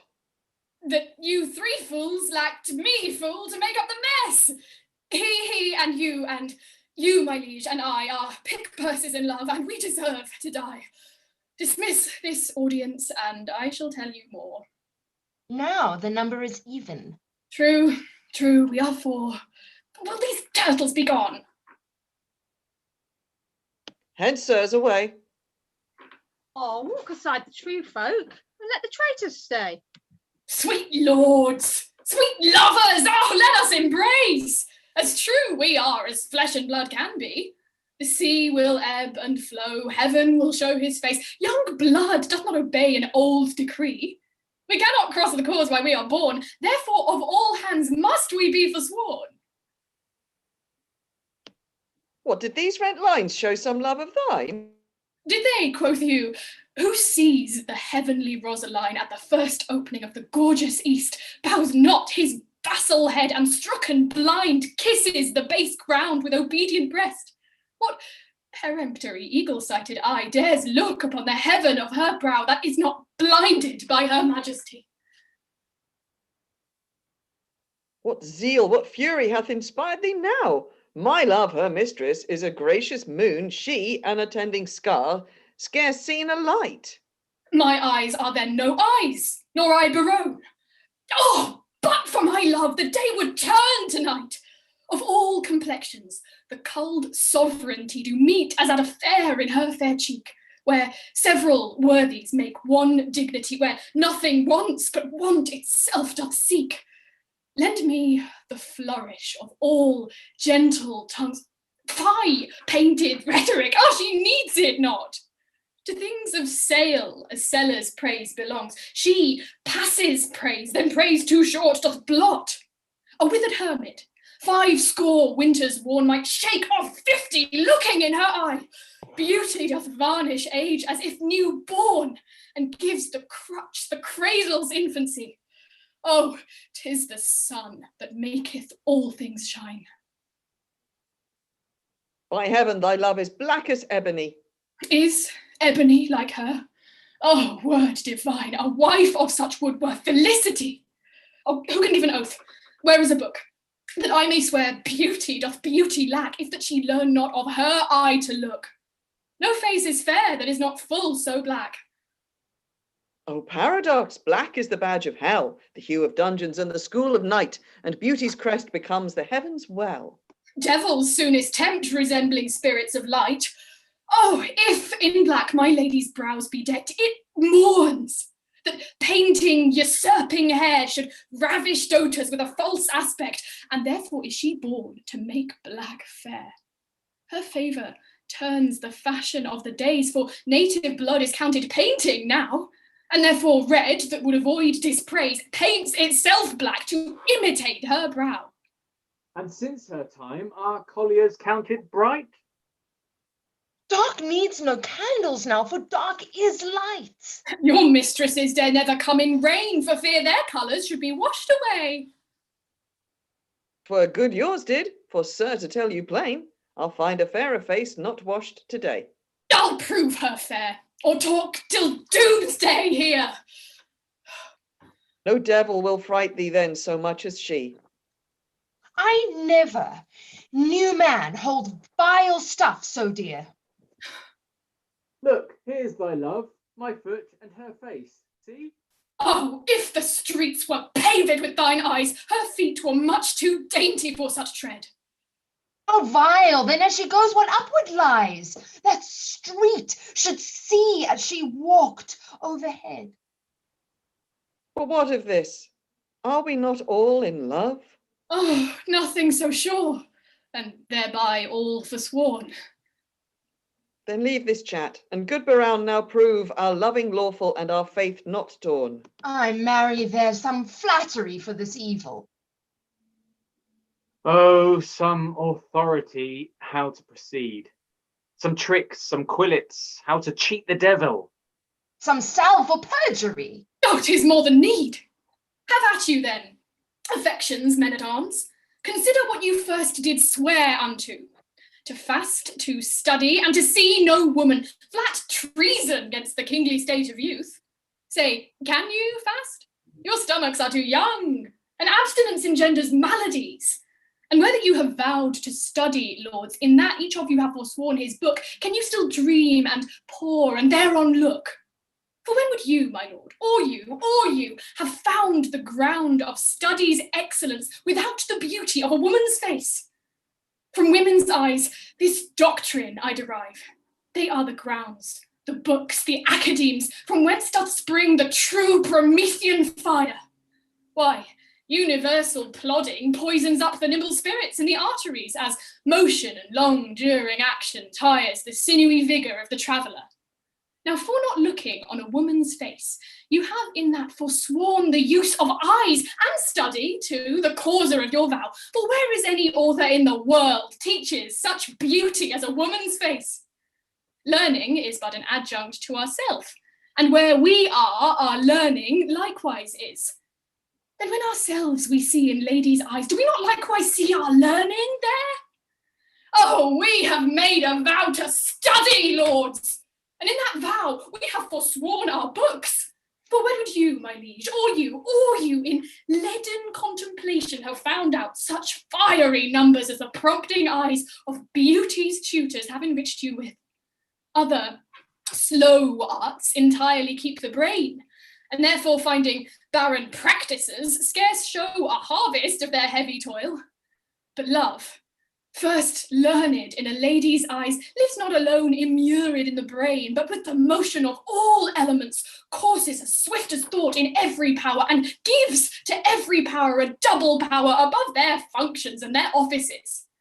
It adds a precious seeing to the eye.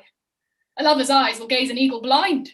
A lover's ear will hear the lowest sound when the suspicious head of theft is stopped. Love's feeling is more soft and sensible than are the tender horns of cockles' veils. Love's tongue proves dainty, Bacchus gross in taste for valour. Is not love a Hercules, still climbing trees in the Hesperides, subtle as Sphinx, as sweet and musical as bright Apollo's lute strung with his hair? And when love speaks, the voice of all the gods make heaven drowsy with their harmony. Never durst poet touch a pen to write until his ink were tempered with love's sighs. Oh, then his lines would ravish savage ears and plant in tyrants mild humility. From women's eyes, this doctrine I derive. They sparkle still the right Promethean fire. They are the books, the arts, the academes that show, contain, and nourish all the world, else none at all in aught proves excellent. Then fools you were these women to forswear, or keeping what is sworn, you will prove fools. For wisdom's sake, a word that all men love, or for love's sake, a word that loves all men, or for men's sake, the author of these women, or women's sake, by whom we men are men, let's once lose our oaths to find ourselves, or else we lose ourselves to keep our oaths. It is religion to be thus forsworn, for charity itself fulfills the law, and who can sever love from charity? Saint Cupid then, and soldiers to the field. Advance your standards and upon 'em, lords, pell-mell, down with them, but be first advised in conflict that we get the son of them. Now to plain dealing. Lay these glozes by. Shall we resolve to woo these girls of France? And win them too. Therefore let us devise some entertainment for them in their tents. First, from the park, let us conduct them thither. Then homeward, every man attach the hand of his fair mistress. In the afternoon, we will with some strange pastime solace them, such as the shortness of the time can shape. For revels, dances, masks, and merry hours, forerun fair love, strewing his way with flowers. Away, away, no time shall be omitted, that will be time, and may by us be fitted. Alone, alone so cockle reap no corn, and justice always whirls in equal measure. Light wenches may prove plagues to men forsworn. If so, our copper buys no better treasure. And off they go to get themselves ready to go wooing. Well done, guys. I love this play. I had absolutely no idea exactly how this was going to play out, but I think it's going pretty well, the internet permitting. Thank you for bearing with us and our technical glitches.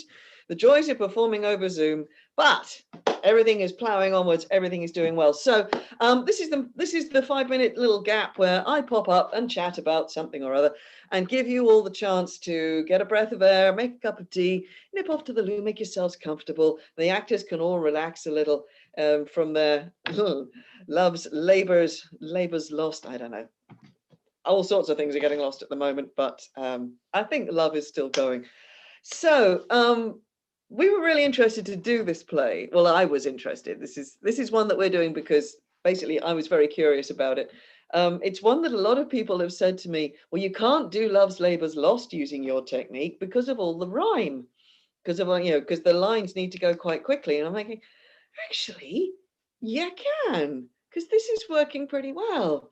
With everybody's picking up from each other, they're listening well. Again, Zoom permitting. Technology is not always our friend, but we do the best we can.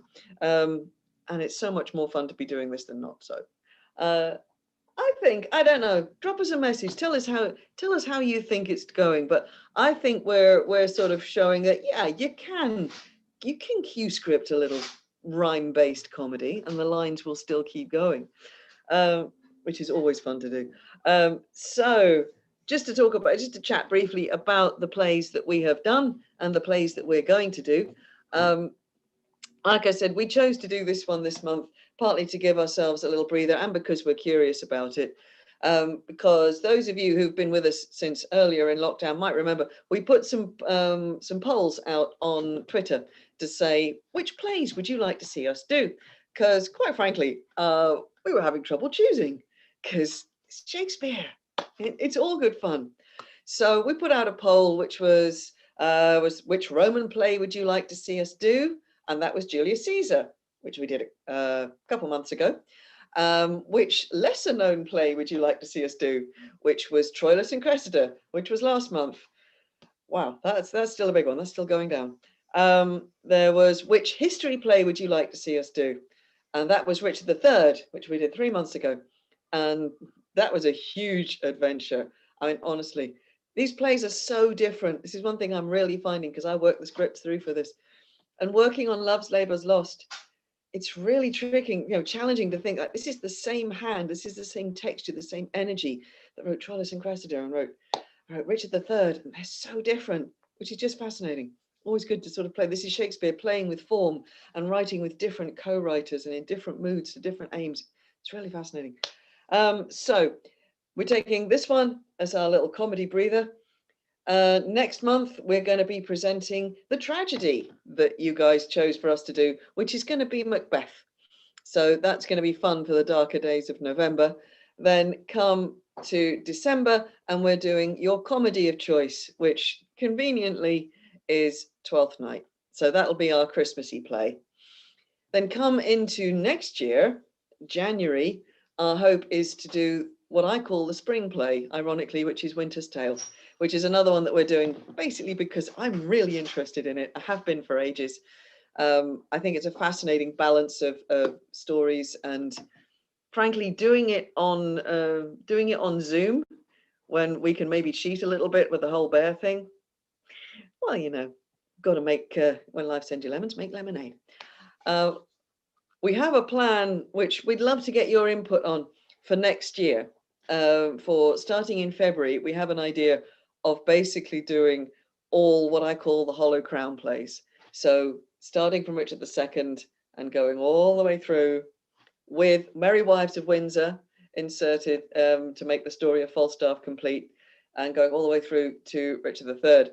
So that would be 8-9 months worth of plays. Now, I know lockdown isn't going to last that long, I hope, but we're enjoying performing like this, so we want to keep it going even when the world is back to, well, something closer to our old normal, and theatres are open, and we will be back in theatres, I hope, then as well. But there's something really, I don't know, really freeing, really interesting about this new art form of performing on Zoom.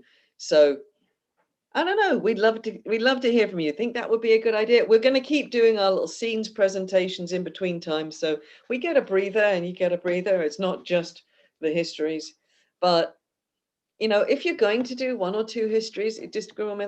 Let's just do them all. Richard II, Henry IV, Henry IV, Merry Wives of Windsor, Henry V, Henry VI, Henry VI, Henry VI, and then back to our old friend Richard III to complete the Wars of the Roses. Somebody said to me, and then you'll do Henry VIII. I said, I think we just might have a change after that. I think we'll step away. We'll see. It's a long time to go. So if that would be interesting to you guys, or if there's another play that you really like us to do, we are looking into doing a non-Shakespeare, because that's something I've never done. We've never tried that. It ought to be possible, because all the plays written at this time were written, to be performed in this way. So it would be interesting for us to try that at some point as well. But anyway, that's where we're at. So do drop us a message at Shake Scenery on Twitter.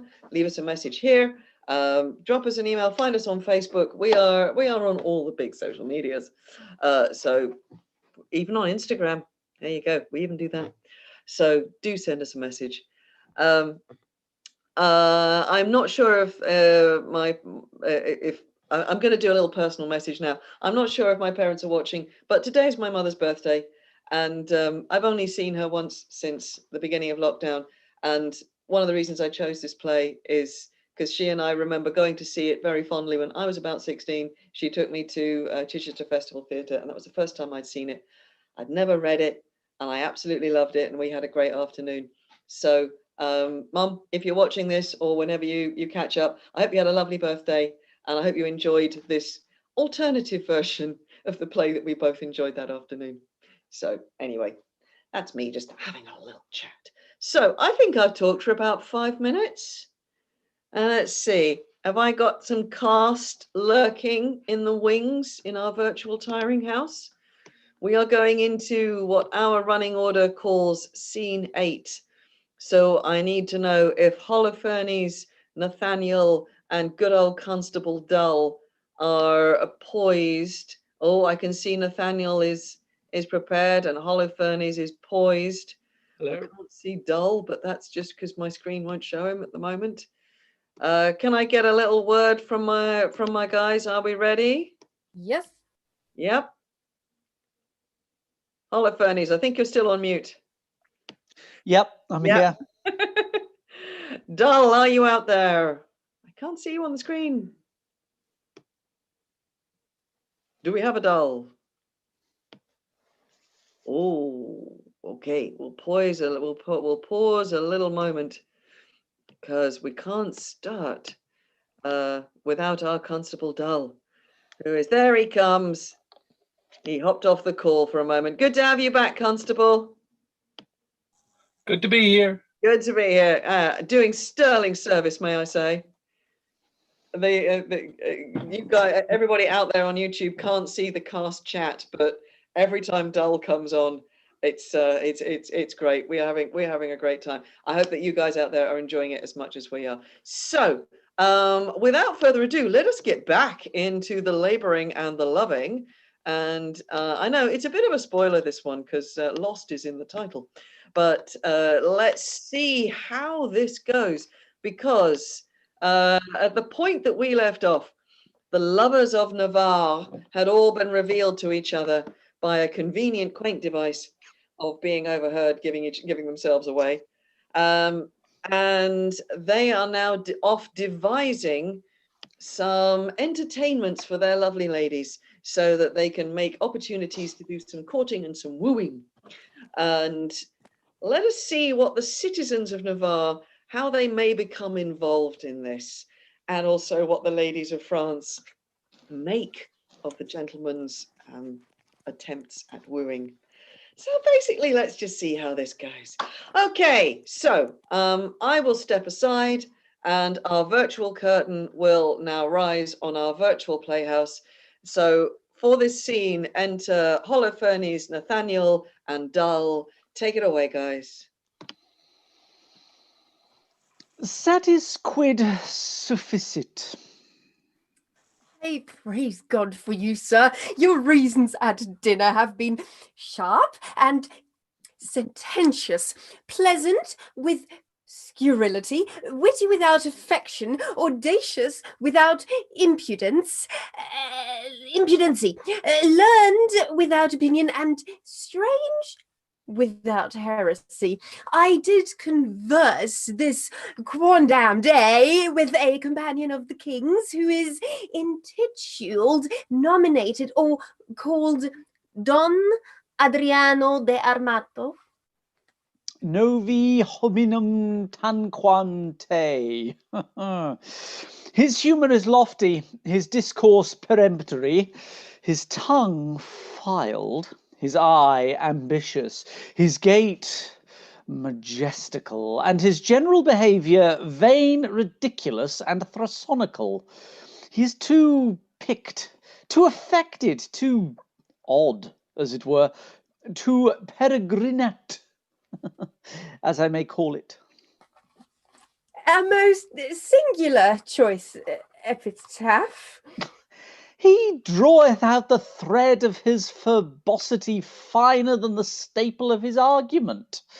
I abhor such fantical fantisms, such insociable and point-devise companion, such rackers of orthography as to speak doubt fine when he should say doubt. Debt when he should pronounce debt.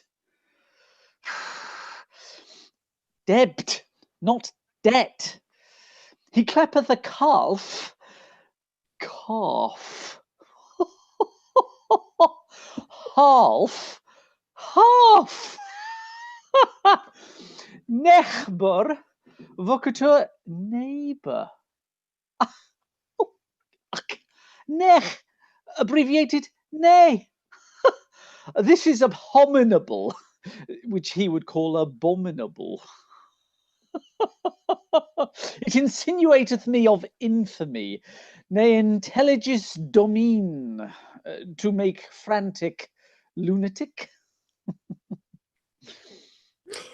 Laus Deo bene intelligio. Oh, bom boon for boom pressian. A little scratched, 'twill serve. Oh, vidus nequis venit. Video and gaudio. Chira! Quari, chira, not sirrah? Man of peace, well encountered. Most military sir salutation.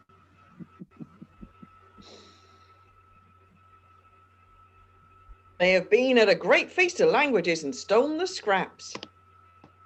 Oh, they have lived long on the arms basket of words. I marvel thy master hath not eaten thee for a word. For thou art not so long by the elders honorific habilitude initiatiabus. Thou art easier swallowed than a flat dragon. Peace, appeal begins. Monsieur, are you not lettered? Yes, yes. He teaches boys the horn book. What is ab spelled backwards with the horn on his head? Ba puericia with a horn added. Bar most seely sheep with a horn. You hear his learning. Quis thou consonant? The last of the 5 vowels if you repeat them, or the 5th if I. I will repeat them. A, E, I. The sheep. The other 2 concludes it. O, U. Oh, by the salt water wave of the Mediterranean, a sweet touch, a quick venue of wit, snip nap, quicker home, it rejoiceth my intellect, true wit. Offered by a child to an old man, which is wit old.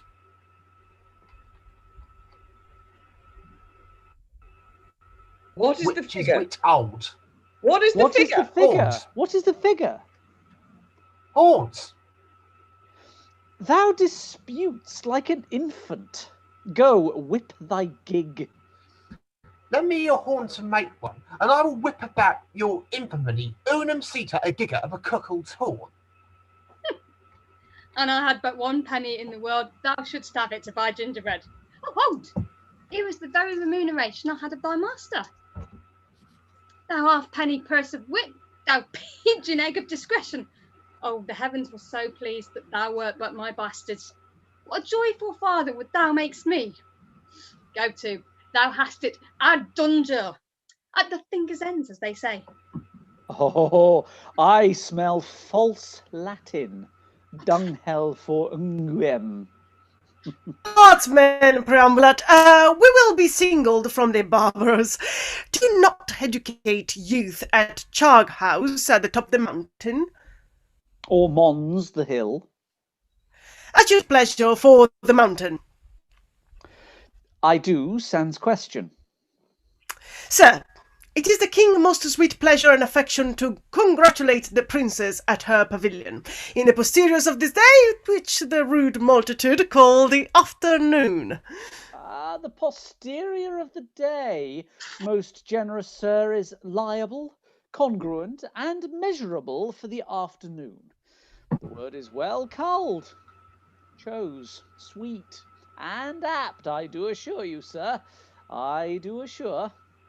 Sir, king is a noble gentleman, and my familiar, I do assure you, a very good friend, for what is inward between us. Let it pass. I do beseech thee, remember thy courtesy. I beseech thee, apparel thy head, and among other importunate and most serious designs, and of great import indeed too, but let them pass, for I must tell thee, it will please his grace, by the world, sometimes to lean upon my poor shoulders, and with his royal finger does dally with my excrement, with my mustachio. But, sweetheart, let that pass. By the world, I recount no fable. Some certain special honours it pleaseth his greatness to impart to Armado, a soldier, a man of trouble that hath seen the world. But let that pass. The very all there is.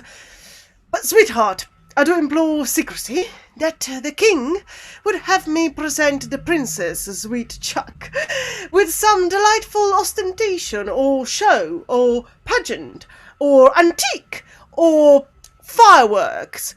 Now, understanding that the curate and your sweet self are good at such eruptions and sudden breaking of mirth, as it were, I have acquainted you withal, to the end to crave your assistance. Sir, you shall present before her the 9 worthies. Sir Holofernes, as concerning some entertainment of time, some show in the posterior of this day, to be rendered by our assistants the king's command, and this most gallant, illustrate, and learned gentleman before the princess, I say none so fit as to present the 9 worthies. Where will you find men worthy enough to present them? Joshua, yourself, myself, and this gallant gentleman, Judas Maccabeus. This swain, because of his great limb or joint, shall pass Pompey the Great, the page Hercules. Pardon, Sir Arrow, he is not quantity enough for the worthy's thumb. He is not so big as the end of his club.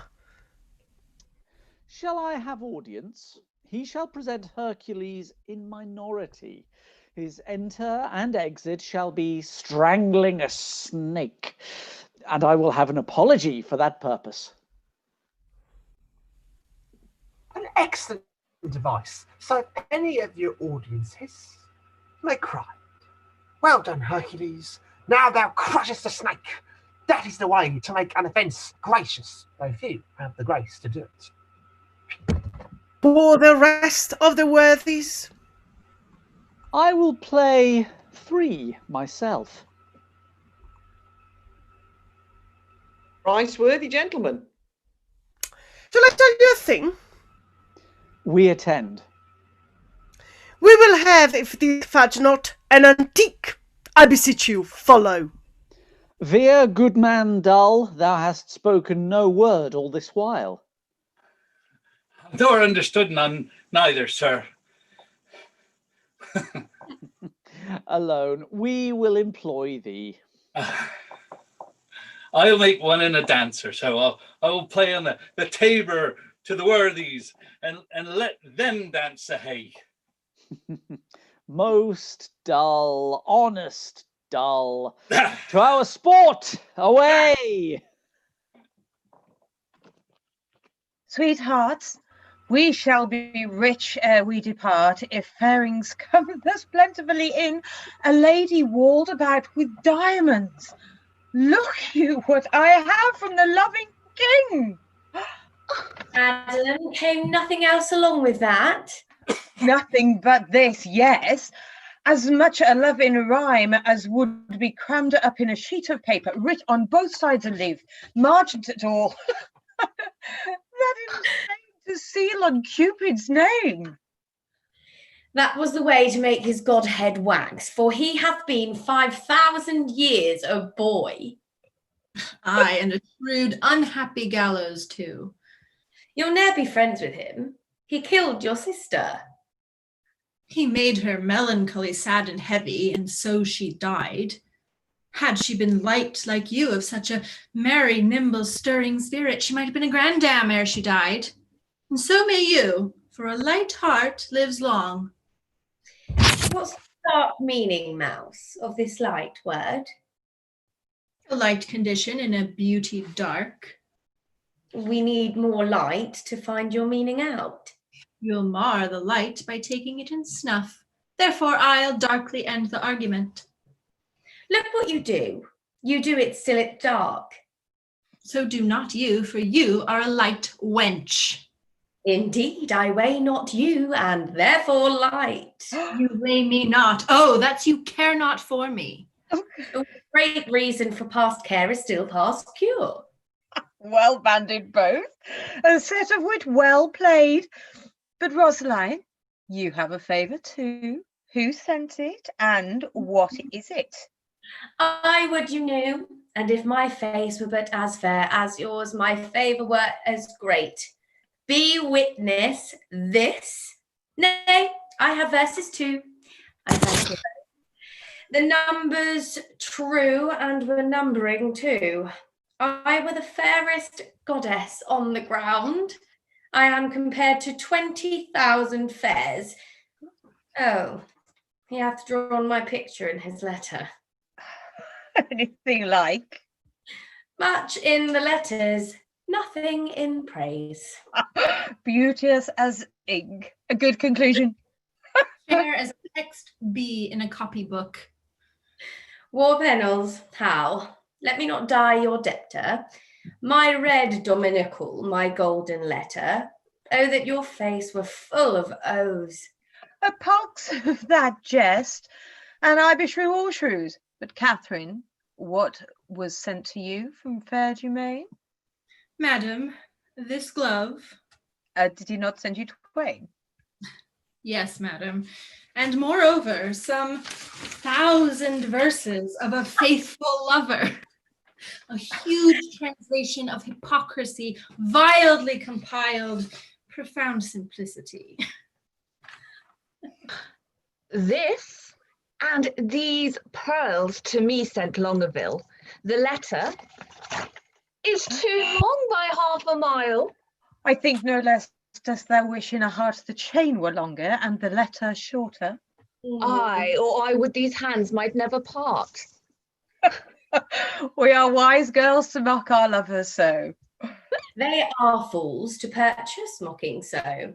That same Barone I'll torture ere I go.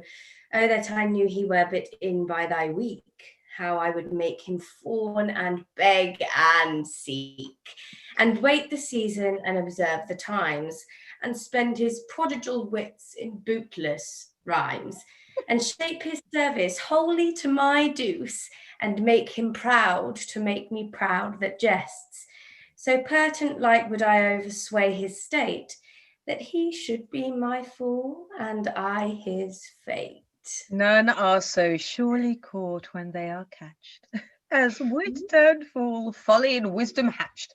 Hath wisdom warrant and help of school, and wit's own grace to grace a learned fool? The blood of the youth burns not with such excess, as gravity's revolt to wanton be. Folly in fools bears not so strong a note as foolery in the wise when wit doth dote, since all the power thereof it doth apply to prove by wit worth in simplicity. Oh, here comes Poet, and mirth in his face.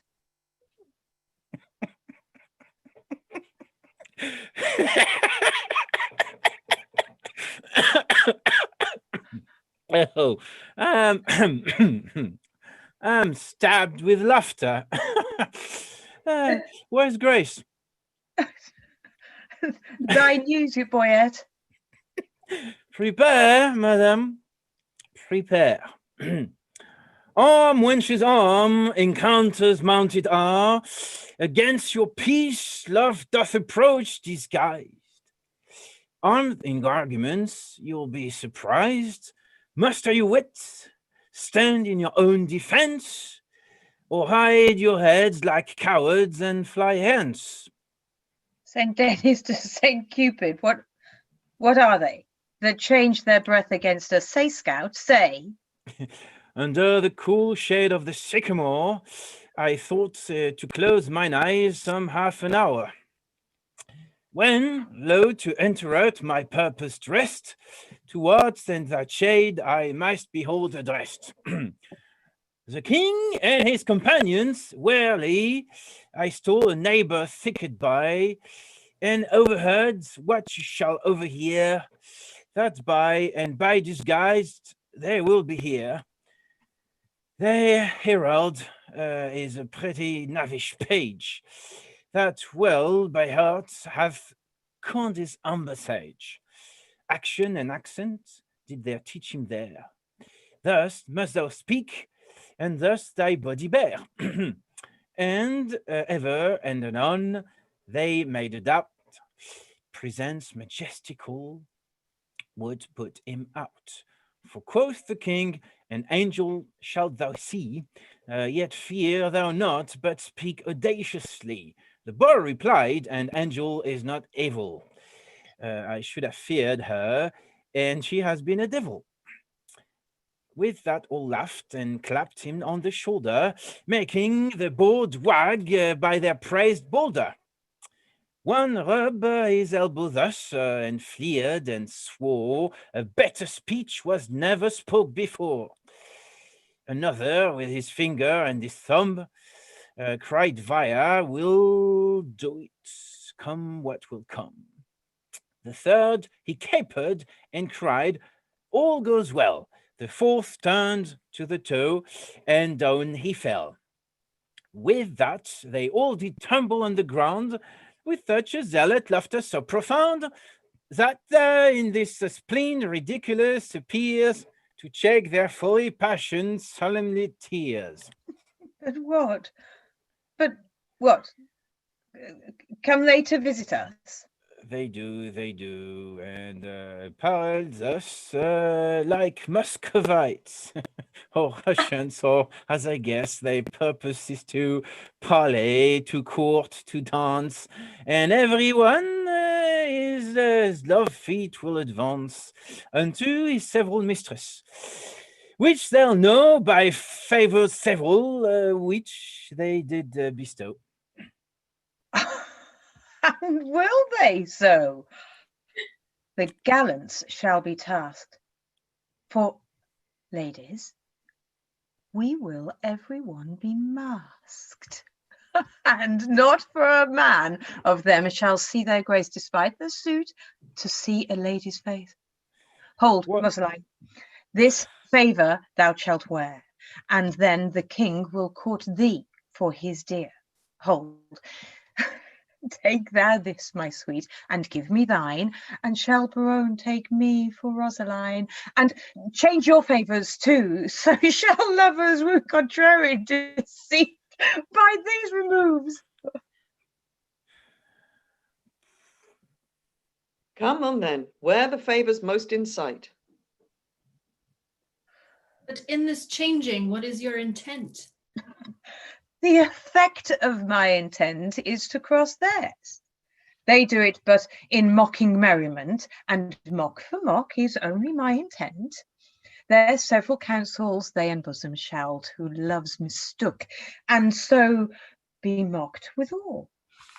Upon a next occasion that we meet, with a visage displayed to talk and greet. But shall we dance if they desire us to it? No, to the death we will not move a foot, nor to their pen speech render we no grace, but whilst he spoke, each turn away his face. Well, that contempt will kill the keeper's heart, and quite divorced his memory from his part. Therefore I do it, and I make no doubt the rest will ere come in if he be out. There's no such sport as sport by sport o'erthrown, to make theirs ours, and ours none but our own. So shall we make mocking intended game, and they well mocked depart away with shame. The trumpet sounds. Be masked, be masked. The mask has come. All hail the richest beauties on the earth. Beauty's no richer than rich taffeta. A holy parcel of the fairest dames that ever turn their backs to mortal views. Their eyes, villain, their eyes. That ever turn their eyes to mortal views. Out! True. Out indeed. out of your favours, heavenly spirits vouchsafe, not to behold. Once to behold, rogue. Once to behold with your sunbeamed eyes. With your sunbeamed eyes. They will not answer that epithet. You were best called it daughter beamed eyes. They do not mark me, and that brings me out. Is this your perfectness? Be gone, you rogue. What would these strangers know their minds, Boyette? If they do speak our language, 'tis our will that some plain man recount their purposes. Know what they would? What would you with the princes? Nothing but piss and gentle visitation. What would they say? Nothing but peace, but gentle visitation. Why, that they have, and bid them so, be gone. She says you have it, and you may be gone. Say to her, we have measured many miles to tread a measure with you on the grass. They say that they have measured many a mile to tread a measure with you on this grass. It is not so. Ask them, how many inches is in 1 mile? If they have measured many, the measure then of one is easily told. If to come hither you have measured miles and many miles, the princess bid you tell, how many inches does fill up 1 mile? Tell her we measure them with weary steps. She hears herself. How many weary steps of many weary miles have you o'ergone? Are you numbered in the travel of 1 mile? We number nothing that we spend for you. Our duty is so rich, so infinite, that we may do it still without a compt. Vouchsafe to show the sunshine of your face, that we, like savages, may worship it. But my face is but a moon, and clouded too. Blessed are clouds to do as such clouds do. Vouchsafe, bright moon, and these thy stars to shine, those clouds removed upon our watery eyne. Oh, vain Petticuna, beg a great matter. Thou now request but moonshine in the water. Then in our measure vouchsafed but one change. Thou bidst me beg, this begging is not strange. Play music then? Nay, you must do it soon. Not yet no dance, thus change I like the moon.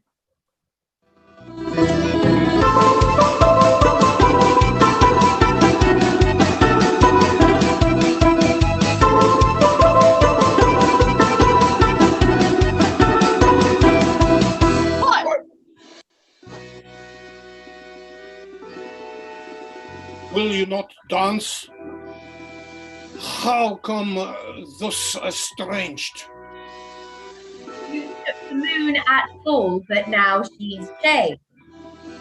Yet still is the moon and I the man. The music plays, vouchsafe the motion to it. Our ears vouchsafe it. What your legs should do it. Since you are strangers and come here by chance, we'll not be nice, take hands, and we will not dance. Why take hands then? Only to part friends. Curtsy, sweethearts, and so the measure ends. More measure of this measure, but not nice. We can afford no more at such a price. Price yourselves. What buys your company? Your absence only.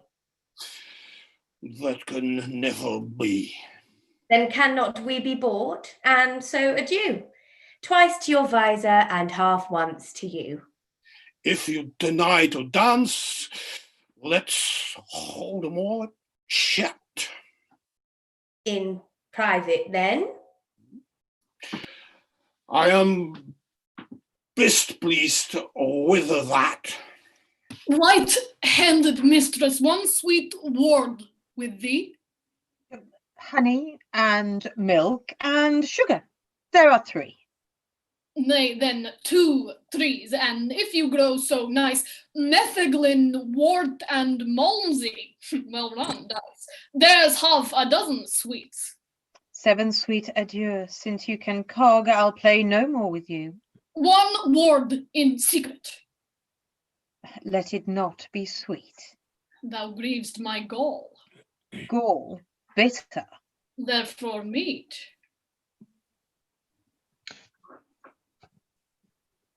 Will you vouchsafe with me to change a word?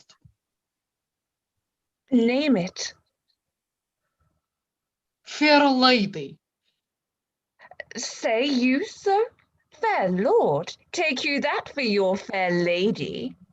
Please it you as much in private, and I'll bid adieu. What, was your visor made without a tongue? I know the reason, lady, why you ask. Oh, for your reason, quickly, sir, I long. You have a double tongue with your mask, and would afford my speechless vizard half. Veal, quoth the Dutchman, is not veal a calf? A calf, fair lady? No, a fair lord calf. Let's part the word. No, I'll not be your half.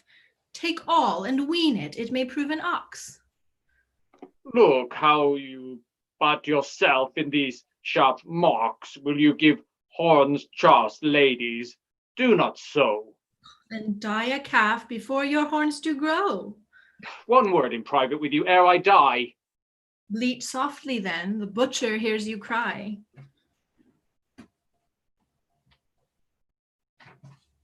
Tongues of mocking wenches are as keen as their razor edge, invisible, cutting a smaller hair than may be seen above the sense of senso sensible.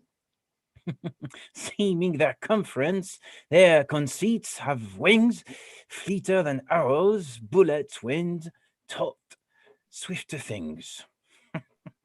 No, 1 word more, my maids. Break off, break off. By heaven, all dry, beaten with pure scoff. Farewell, mad wenches, you have simple's wits.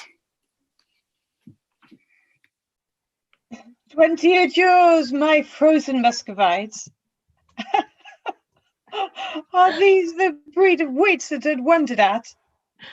Tapers they are, with your sweet breasts puffed out. Well liking wits they have. Gross, gross, fat, fat. Poverty in wit, giggly poor flout. Oh, will they not think you hang themselves tonight? Or ever but in visage show their faces? This bad Barone was out of countenance quite. They were all in lamentable cases. The king was weeping ripe for a good word. Barone did swear himself out of all suit. Domain was at my service, and his sword, no point, quoth I, my servant straight was mute.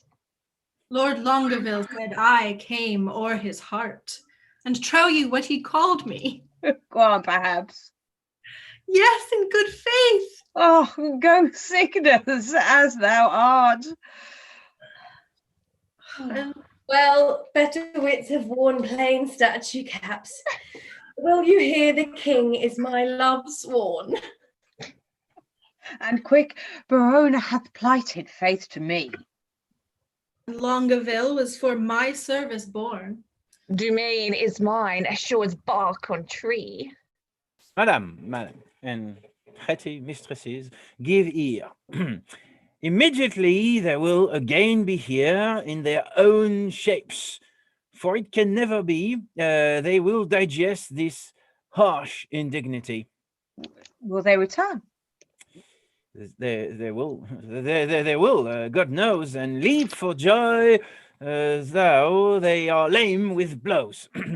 Therefore, change favors, and when they repair, blow like sweet roses in this summer air.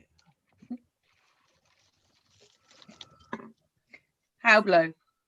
How blow? Speak to be understood. Fair ladies, masked are roses in their buds. Disc-masked, their damask, sweet, commixture shown, are angels veiling clouds or roses blown. Around perplexity. What shall we do if they return in their own shapes to woo? Good madam, if by me you'll be advised, let's mock them still as we known as disguised.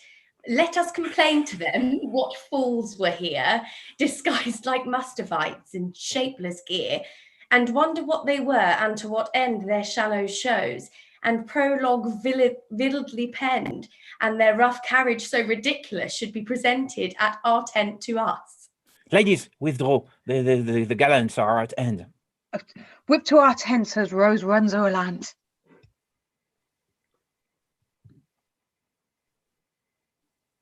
Fair sir, fair sir, God save you. Where's the princess? Gone to her tent. Please it your majesty command me any service to her? That she vouchsafe me audience for one word. I will, and so will she, I know my lord. This fellow picks up wit as pigeons peas, and utters it again when Jove doth please. He is wit's peddler, and retails his wares at wakes and wassels, meetings, markets, fairs, and we that sell by gross, the Lord doth know, have not the grace to grace it with such a show. This gallant pins the wenches on his sleeve. Had he been Adam, he had tempted Eve. He can carve too, and lisp. Why, this is he that kissed away his hand in courtesy. This is the ape of form, Monsieur the Nice, that when he plays at tables chides the dice in honourable terms. Nay, he can sing a mean most meanly, and in ushering mend him who can. The ladies call him sweet. The stairs, as he treads on them, kiss his feet. This is the flower that smiles on everyone, to show his teeth as white as whale's bone. And consciences that will not die in debt pay him the due of honey-tongued boyette. And blister on his sweet tongue with my heart, that put our Motho's page out of his part. See where it comes? Behaviour, what wert thou till this madman showed thee? And what art thou now? All hail, sweet madam, and fair time of day. Fair in all hail is foul, as I conceive. Construe my speech is better, if you may. Then wish me better, I will give you leave. We came to visit you, and purpose now to lead you to our court. Vouchsafe it then. This field shall hold me, and so hold your vow. Nor God nor I delights in perjured men.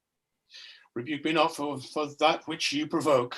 The virtue of your eye must break my oath. Your nickname virtue? Vice you should have spoke, for virtue's office never break men's troth. Now, by my maiden honour, yet as pure as an unsullied lily, I protest, a world of torments though I should endure, I would not yield to be your house's guest. So much I hate the breaking cause to be of heavenly oaths vowed with integrity. Oh, you have lived in desolation here, unseen, unvisited, much to our shame. Not so, my lord. It is not so, I swear. We have had pastimes here and pleasant games.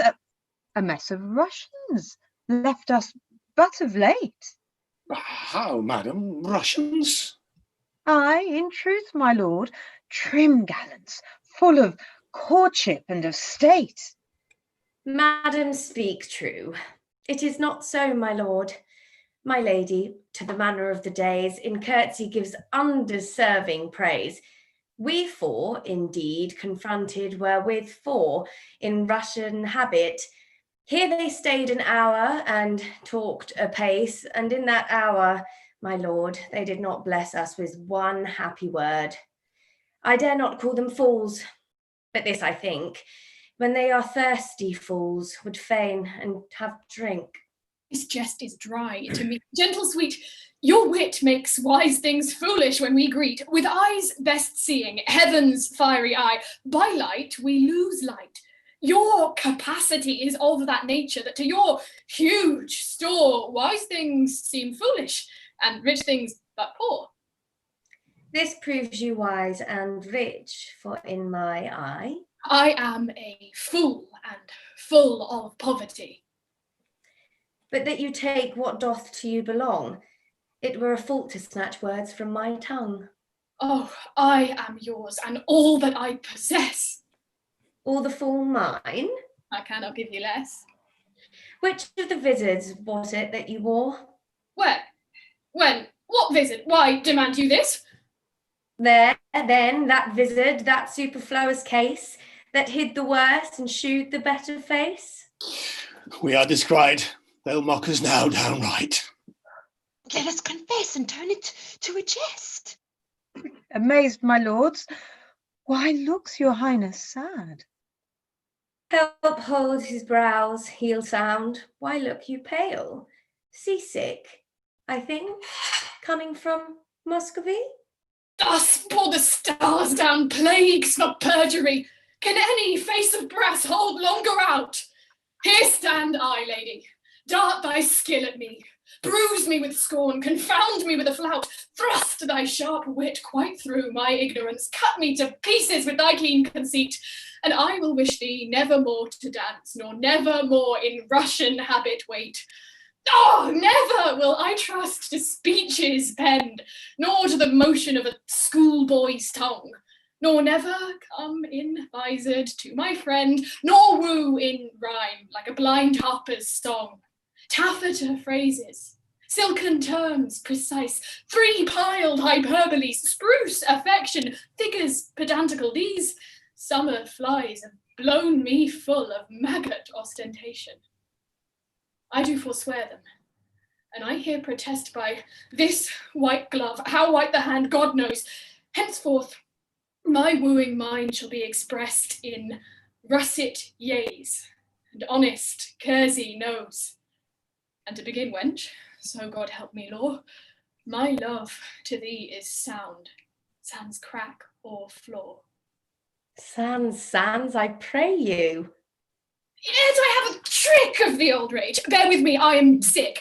I'll leave it by degrees. Soft, let us see. Right, Lord have mercy on us, on those three. They are infected. In their hearts it lies. They have the plague and caught it of your eyes. These lords are visited. You are not free, for the Lord's tokens on you do I see. No, they are free that gave these tokens to us. Our states are forfeit. Seek not to undo us. It is not so. For how can this be true that you stand forfeit, being those that sue? Peace, for I will not have to do with you. Nor shall not, if I do as I intend. Speak for yourselves, my wit is at an end. Teach us, sweet madam, for our rude transgressions, some fair excuse. The fairest is confession. Were you not here, but even now, disguised? Madam, I was. And were you well advised? I was, fair madam. When you then were here, what did you whisper in your lady's ear? That more than all the world I did respect her. When she shall challenge this, you will reject her. Upon mine honour, no. Peace, peace, forbear. Your oath once broke, you force not to forswear. Despise me when I break this oath of mine. I will, and therefore keep it. Rosaline, what did the Russian whisper in your ear? Madam, he swore that he did hold me dear as precious eyesight, and did value me above this world, adding thereto, moreover, that he would wed me, or else die my lover.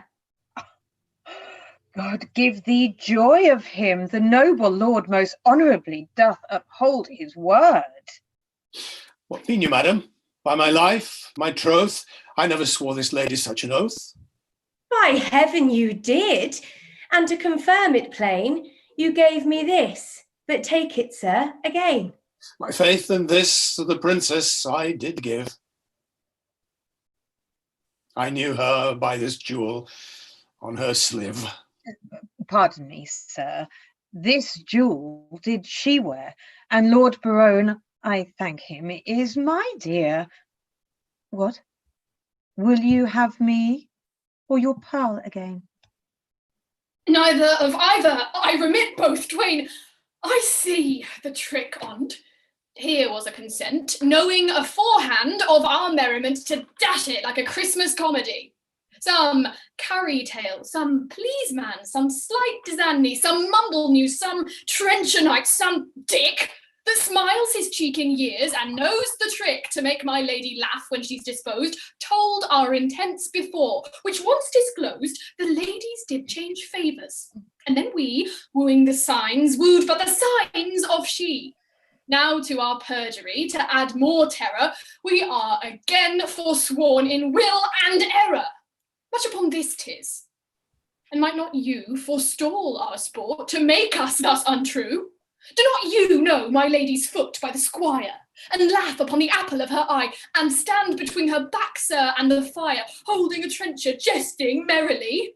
You put our page out. Go, you are allowed. Die when you will, a smock shall be your shroud. You leer upon me, do you? There's an eye wounds like a leaden sword. Full merrily hath this brave manager this career been run. Lo, he is tilting straight. Peace, I have done. Welcome, pure wit. Thou part'st a fair fray. Oh, Lord Sir, they would know whether the three worthies shall come in or no. What, are there but three? Well, no, sir, but it's very fine, for everyone presents three. And 3 times thrice is 9. No, not so, sir. Under correction, sir, well, I hope it is not so. You cannot beg us, sir. I can assure you, sir, we know what we know. I hope, sir, 3 times thrice, sir. Is not 9? Under correction, sir, we know where until it doth amount. By Jove, I always took 3 threes for 9. Oh, Lord, sir, it were pity you should get your living by reckoning, sir. How much is it?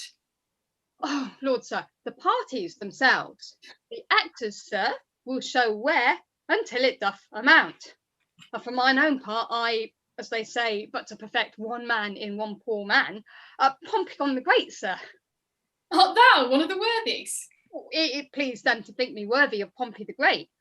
For mine own part, I know not the degree of the worthy, but I am to stand for him. Go, bid them prepare. We will turn it finely off, sir. We will take some care. Barone, they will shame us. Let them not approach. We are shame-proof, my lord, and 'tis some policy to have one show worse than the king's in his company. I say they shall not come. Nay, my good lord, let me overrule you now. That sport best pleases that doth least know how, where zeal strives to content, and the contents dies in the zeal of that which it presents. Their form confounded makes most form in mirth, when great things labouring perish in their birth. A right description of our sport, my lord. Anointed, I implore so much expense of thy royal sweet breath as will utter a brace of words. Doth this man serve God? Why ask you? He speaks not like a man in God's making. That's all one, my fair sweet honey monarch, for I protest the schoolmaster is exceeding fantastical, too vain, but we'll put it, as they say, to Fortuna de la Gloire. I wish you the peace of mind, most royal compliment. Here is like to be a good presence of worthies. He presents Hector of Troy, the swain Pompey the Great, the parish curate Alexander, Amadeus Page, Hercules, the pedant Judas Maccabeus, and if these 4 worthies in their first show thrive, these 4 will change habits and present the other 5. There is 5 in the first show. You are deceived, 'tis not so. The pedant, the braggart, the hedge priest, the fool, and the boy. Abate throw at novum, and the whole world again cannot prick out 5 such. Take each one in his vein. The ship is under sail, and here she comes again. I, Pompey, am. You lie, you Bird's head on knee. I, Pompey, am. You lie, you are not he. I, Pompey, am. Bird's head on knee. Pompey, old mocker, I must need be friends with thee. Pompey, surnamed the Big. I am. The Great. My hat to a halfpenny. Oh, he is great. Worthy. Pompey, surnamed the Great, that oft in field with targe and shield did make my foe to sweat. And travelling along this coast, I here am come, by chance, and lay my arms before the legs of this most sweet lass of France. If your ladyship would say thanks, Pompey, I had done. Great thanks, great Pompey. 'Tis not so much worth, but I hope I was perfect. I made a little fault in great. My hat to a halfpenny. Pompey proves the best worthy.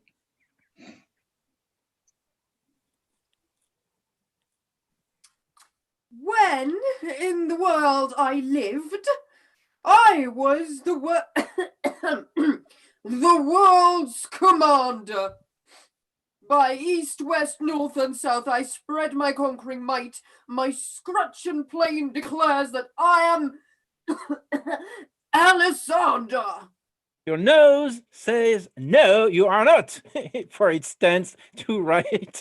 Your nose smells no in this most tender smelling night. The conqueror is dismayed. Proceed, good Alexander. Pompey the Great! Your servant and costed. Take away the conqueror. Take away Alexander. Oh, sir, you have overthrown Alexander the Conqueror. You will be scraped out of the painted cloth for this. Yeah, your line that holds his poleaxe sitting on a closed door will be given to Ajax. Yeah, he will be the 9th worthy. What, a conqueror? Ha, and afraid to speak. Oh, no, run away for shame, Alexander. Yeah, and shall please you, a foolish marred man. Well, an honest man, look you, and soon dashed. Well, he is a marvellous good neighbour, in sooth, and a very good bowler. But for Alexander, alas, you see, ours is a little pated. But there are worthies a coming, and they'll speak their mind in some other sort. Stand aside, good Pompey. All right.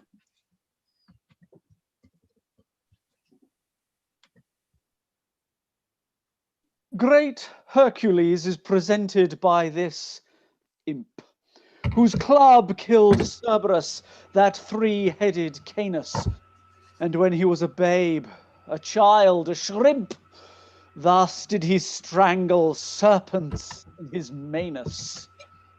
Quoniam, he seemeth in minority, ergo I come with this apology. Keep some state in thy exit and vanish. Judas I am. A Judas? Not Iscariot, sir.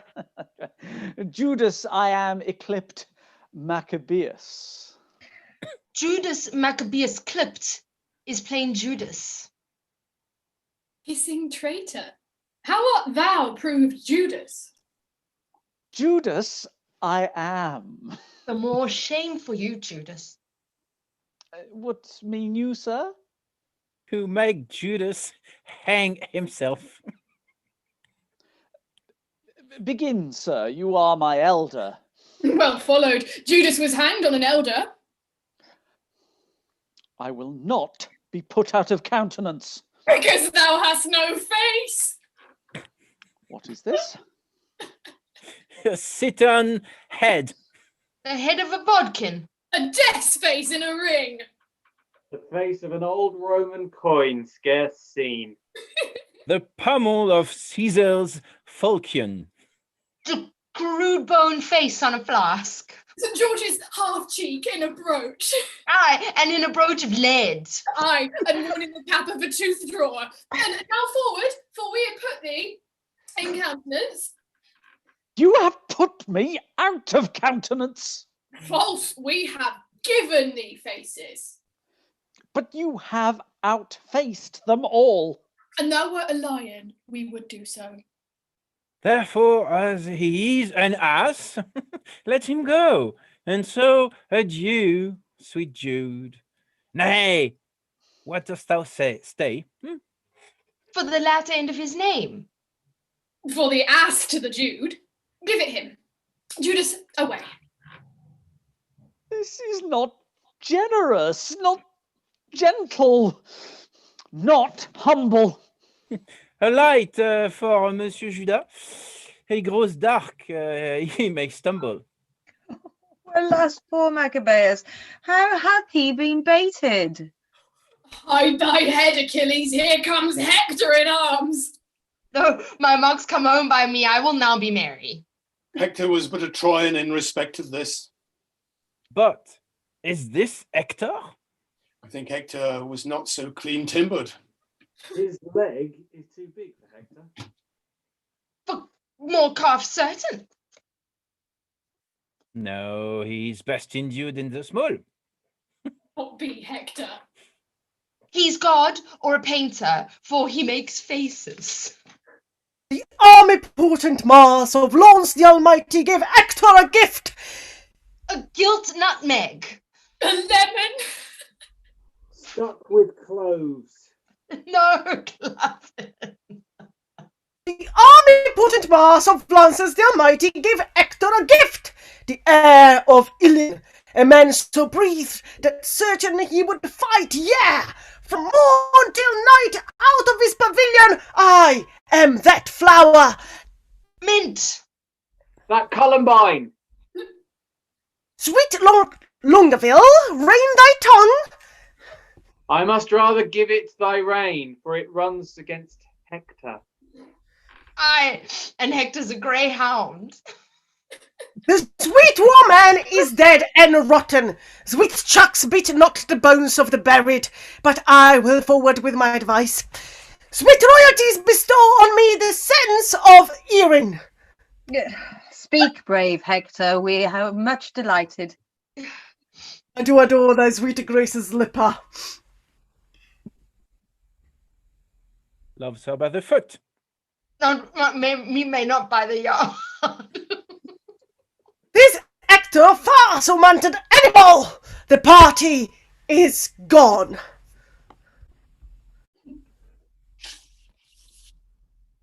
Fellow Hector, she is gone. She is 2 months on her way. What means thou? Faith, unless you play the honest Trojan, the poor wench is cast away. She's quick. The child brags in her belly already. 'Tis yours. Dost thou infamize me for potentatis? Thou shalt die. Well, then shall Hector be whipped for Jacinetta, that is quick by him, and hanged for Pompey, that is dead by him. Most rare Pompey. Renowned Pompey. Greater than great, great, great, great Pompey. Pompey the huge. Hector trembles. Pompey is moved. More of these. Stir them. Stir them. Stir them on. Hector will challenge him. Aye, if you have no more man's blood in his belly, then will supper flee. By the North Pole, I do challenge thee. I will not fight with a pole like a northern man. I'll slash. I'll do it by the sword. I pray you, let me borrow my arms again. Room for the incensed worthies. I'll do it in my shirt. Most resolute Pompey. Master, let me take you a buttonhole lower. Do you not see Pompey is uncasing for the combat? What mean you? You will lose your reputation. Oh, gentlemen and soldiers, pardon me, I will not combat in my shirt. Most resolute, Pompey! You may not deny it. Pompey has made the challenge. Speak bloods, I both may and will. What reason have you for it? The naked truth of it is this: I have no shirt. I go woolward for penance. True, and it was enjoined him in Rome for want of linen, since when I'll be sworn he wore none. But this clout of Diaconitas, and that he wears next his heart for a favor. God save you, madame. Welcome, Macard, but that thou interrupts our merriment. I am sorry, madame, for the news I bring is heavy in my tongue. The king, your father. Dead for my life. Even so, my tale is told. Worthies away. The scene begins to cloud. For my own part, I breathe free breath. I have seen the day of wrong, though the little hole of discretion. I will right myself like a soldier. How fares your majesty? Boyette, prepare, I will away tonight. Madam, not so. I do beseech you stay. Prepare, I say. I thank you, gracious lords, for all your fair endeavours and entreats. Out of a new sad soul that you vouchsafe, in your rich wisdom to excuse or hide the liberal opposition of our spirits, if over boldly we have borne ourselves in the converse of breath, your gentleness was guilty of it. Farewell, worthy lord. A heavy heart bears not a humble tongue. Excuse me so, coming so short of thanks for my great suit so easily obtained. The extreme parts of time, extremely forms, all causes of the purpose of his speed, and often at his very loose decides that which long process should not arbitrate. And though the morning brow of progeny forbid the smiling courtesies of love, the holy sweet which fain it would conceive, yet since love argument was first on foot, let not the cloud of sorrow just lit, from what it purposed, since to wail friends lost is not by so much wholesome profitable as to rejoice at friends but newly found. I understand you not. My griefs are double. Honest, plain words best pierce the ears of grief, and by these badges understand the king.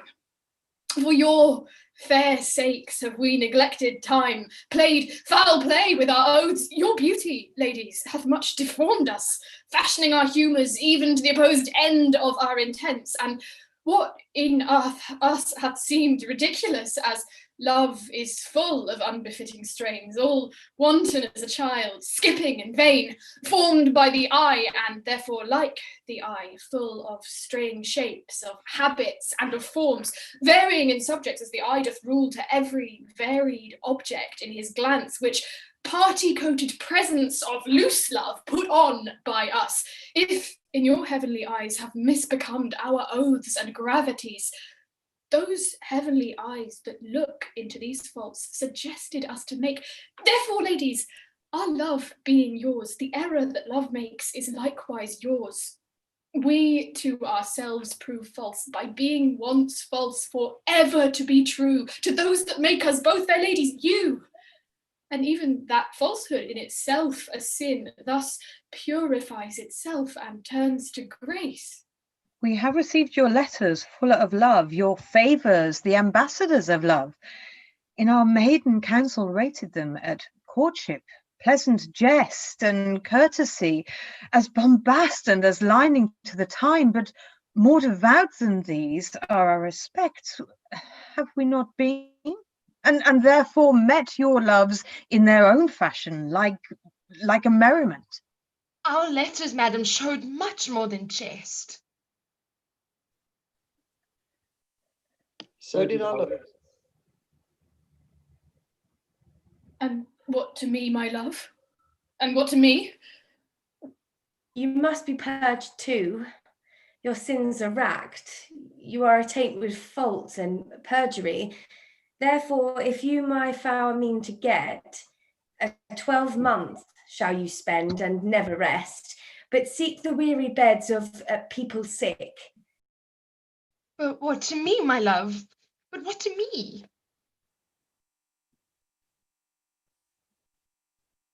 Wife, a beard, fair health and honesty, with threefold love I wish you all these three. Shall I say, I thank you, gentle wife? Not so, my lord. A 12-month and a day, I'll mark no words that smooth-faced wooers say. Come when the king doth to my lady come, then if I have much love, I'll give you some. I'll serve thee true and faithfully till then.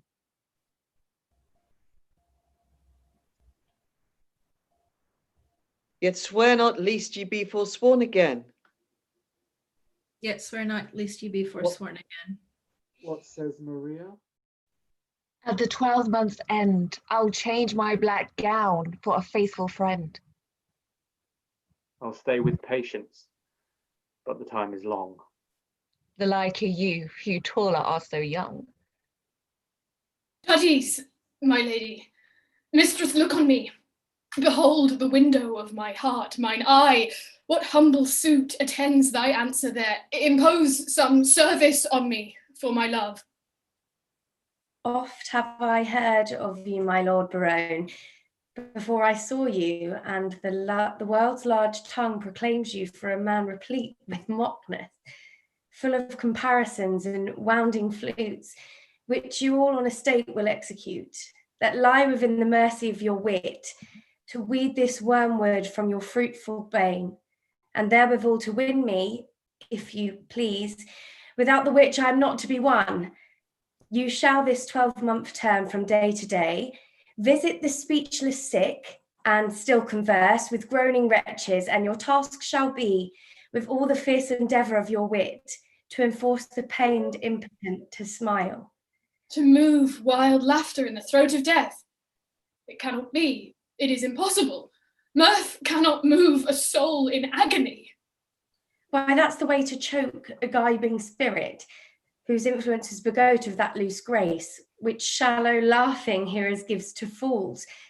A jest prosperity lies in the ear of him that hears it, never in the tongue, of him that makes it. Then, if sickly ears, deft with the clamours of their own dear groans, will hear your idle scorns. Continue then, and I will have you, and that fault withal. But if they will not, throw away that spirit, and I shall find you empty of that fault, right joyful of your reformation. 12-month. Well, befall what will befall. I'll jest a 12-month in hospital. Ay, sweet, my lord, and so I take my leave. Madam, we will bring you on your way. Our wooing doth not end like an old play. Jack hath not Jill. These ladies' courtesy might well have made our sport a comedy. Come, sir, it wants a 12-month and a day, and then 'twill end. That's too long for a play. Sweet Majesty, vouchsafe me. Was not that Hector? The worthy knight of Troy. I will kiss thy royal finger and take leave. I am votary. I have vowed to Jacinetta to hold the plough for her sweet love 3 years. But, most esteemed greatness, will you hear the dialogue of the 2 learned men have compiled in praise of the owl and the cuckoo? It should have followed in the end of our show. Call them forth quickly. We will do so. Holla! Approach! This side is Hyams, winter. This is Ver, the spring, the one maintained by the owl, the other by the cuckoo. Ver, begin.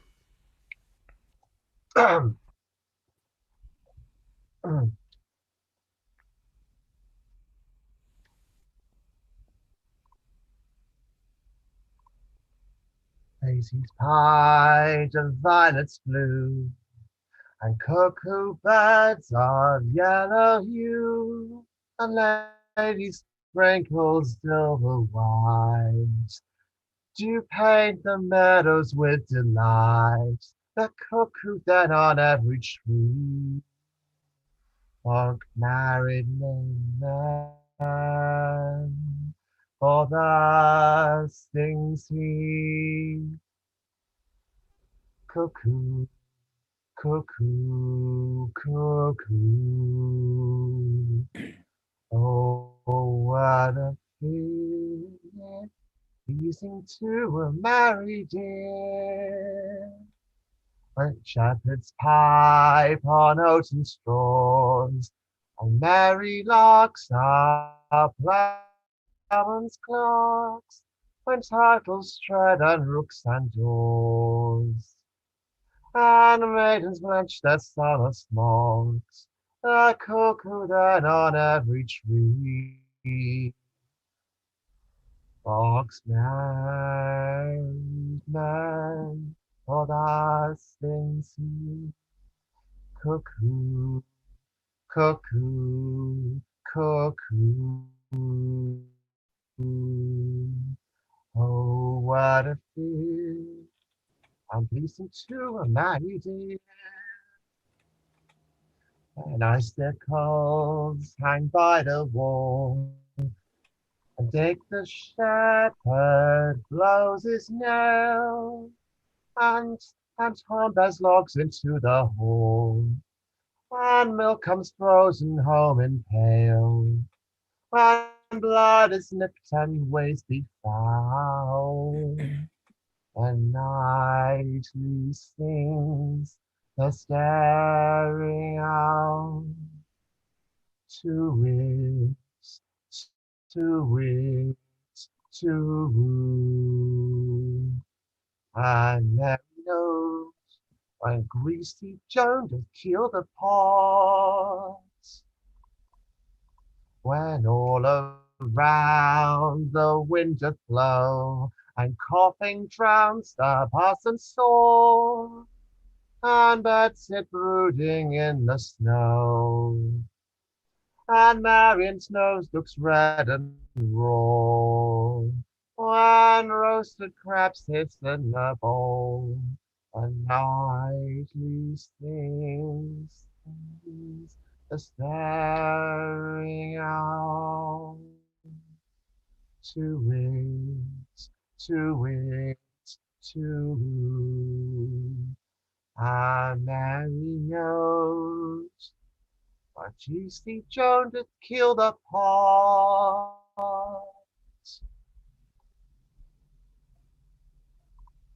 The words of Mercury are harsh after a song of Apollo. You that way, we this way. And off they go. Love's labours have now been well and truly lost. Oh, if only I still had Love's Labours 1. I'd love to know what happened a year and a day after all of that. That was brilliant. Thank you all so much. Cast, come back on, please. I know you're only getting applauded by me, but that was absolutely wonderful. I thank you. That's been the most enjoyable afternoon. I think you lot have had fun. At least I strongly suspect it. And thank you so much, all of you. That was so much fun to watch. That was absolutely brilliant. I just want to say a very quick thank you to Barone, Boyette, Longueville, Dull, Catherine Costard, Messenger, and everything else that you did. Thank you, Fergus. The Princess of France, absolutely brilliant, very well held. Rosaline, thank you so much. Jacquinetta, you need a whole play. Ferdinand, King of Navarre. I think we need you to take over here. Dumaine, Moth, Maria, Holofernes, that's terrifying. Curate Nathaniel, and absolutely Don Armado. Absolutely bow down and worship. If anybody spotted the reference to our Hector, then you win yourselves a little point. All right, I'm going to let these lovely people go because they've had a tiring afternoon, but it's been so much fun. We will be back next Sunday. Join us at 3 o'clock and 5 o'clock. We will be doing scenes, favorite scenes of ours from our plays from the past. So come and join us then. You'll probably see some of this lot there. So we wish you all a very safe and healthy week. Take care of yourselves and each other. The news is very wobbly today, so let's just all be very careful, and I will see you all again next week when maybe a few more love's labors will be won. Who knows? All right. Thank you all very much. Valentina, take us off the air. We'll be back next week. See you, everybody. Bye. Bye-bye.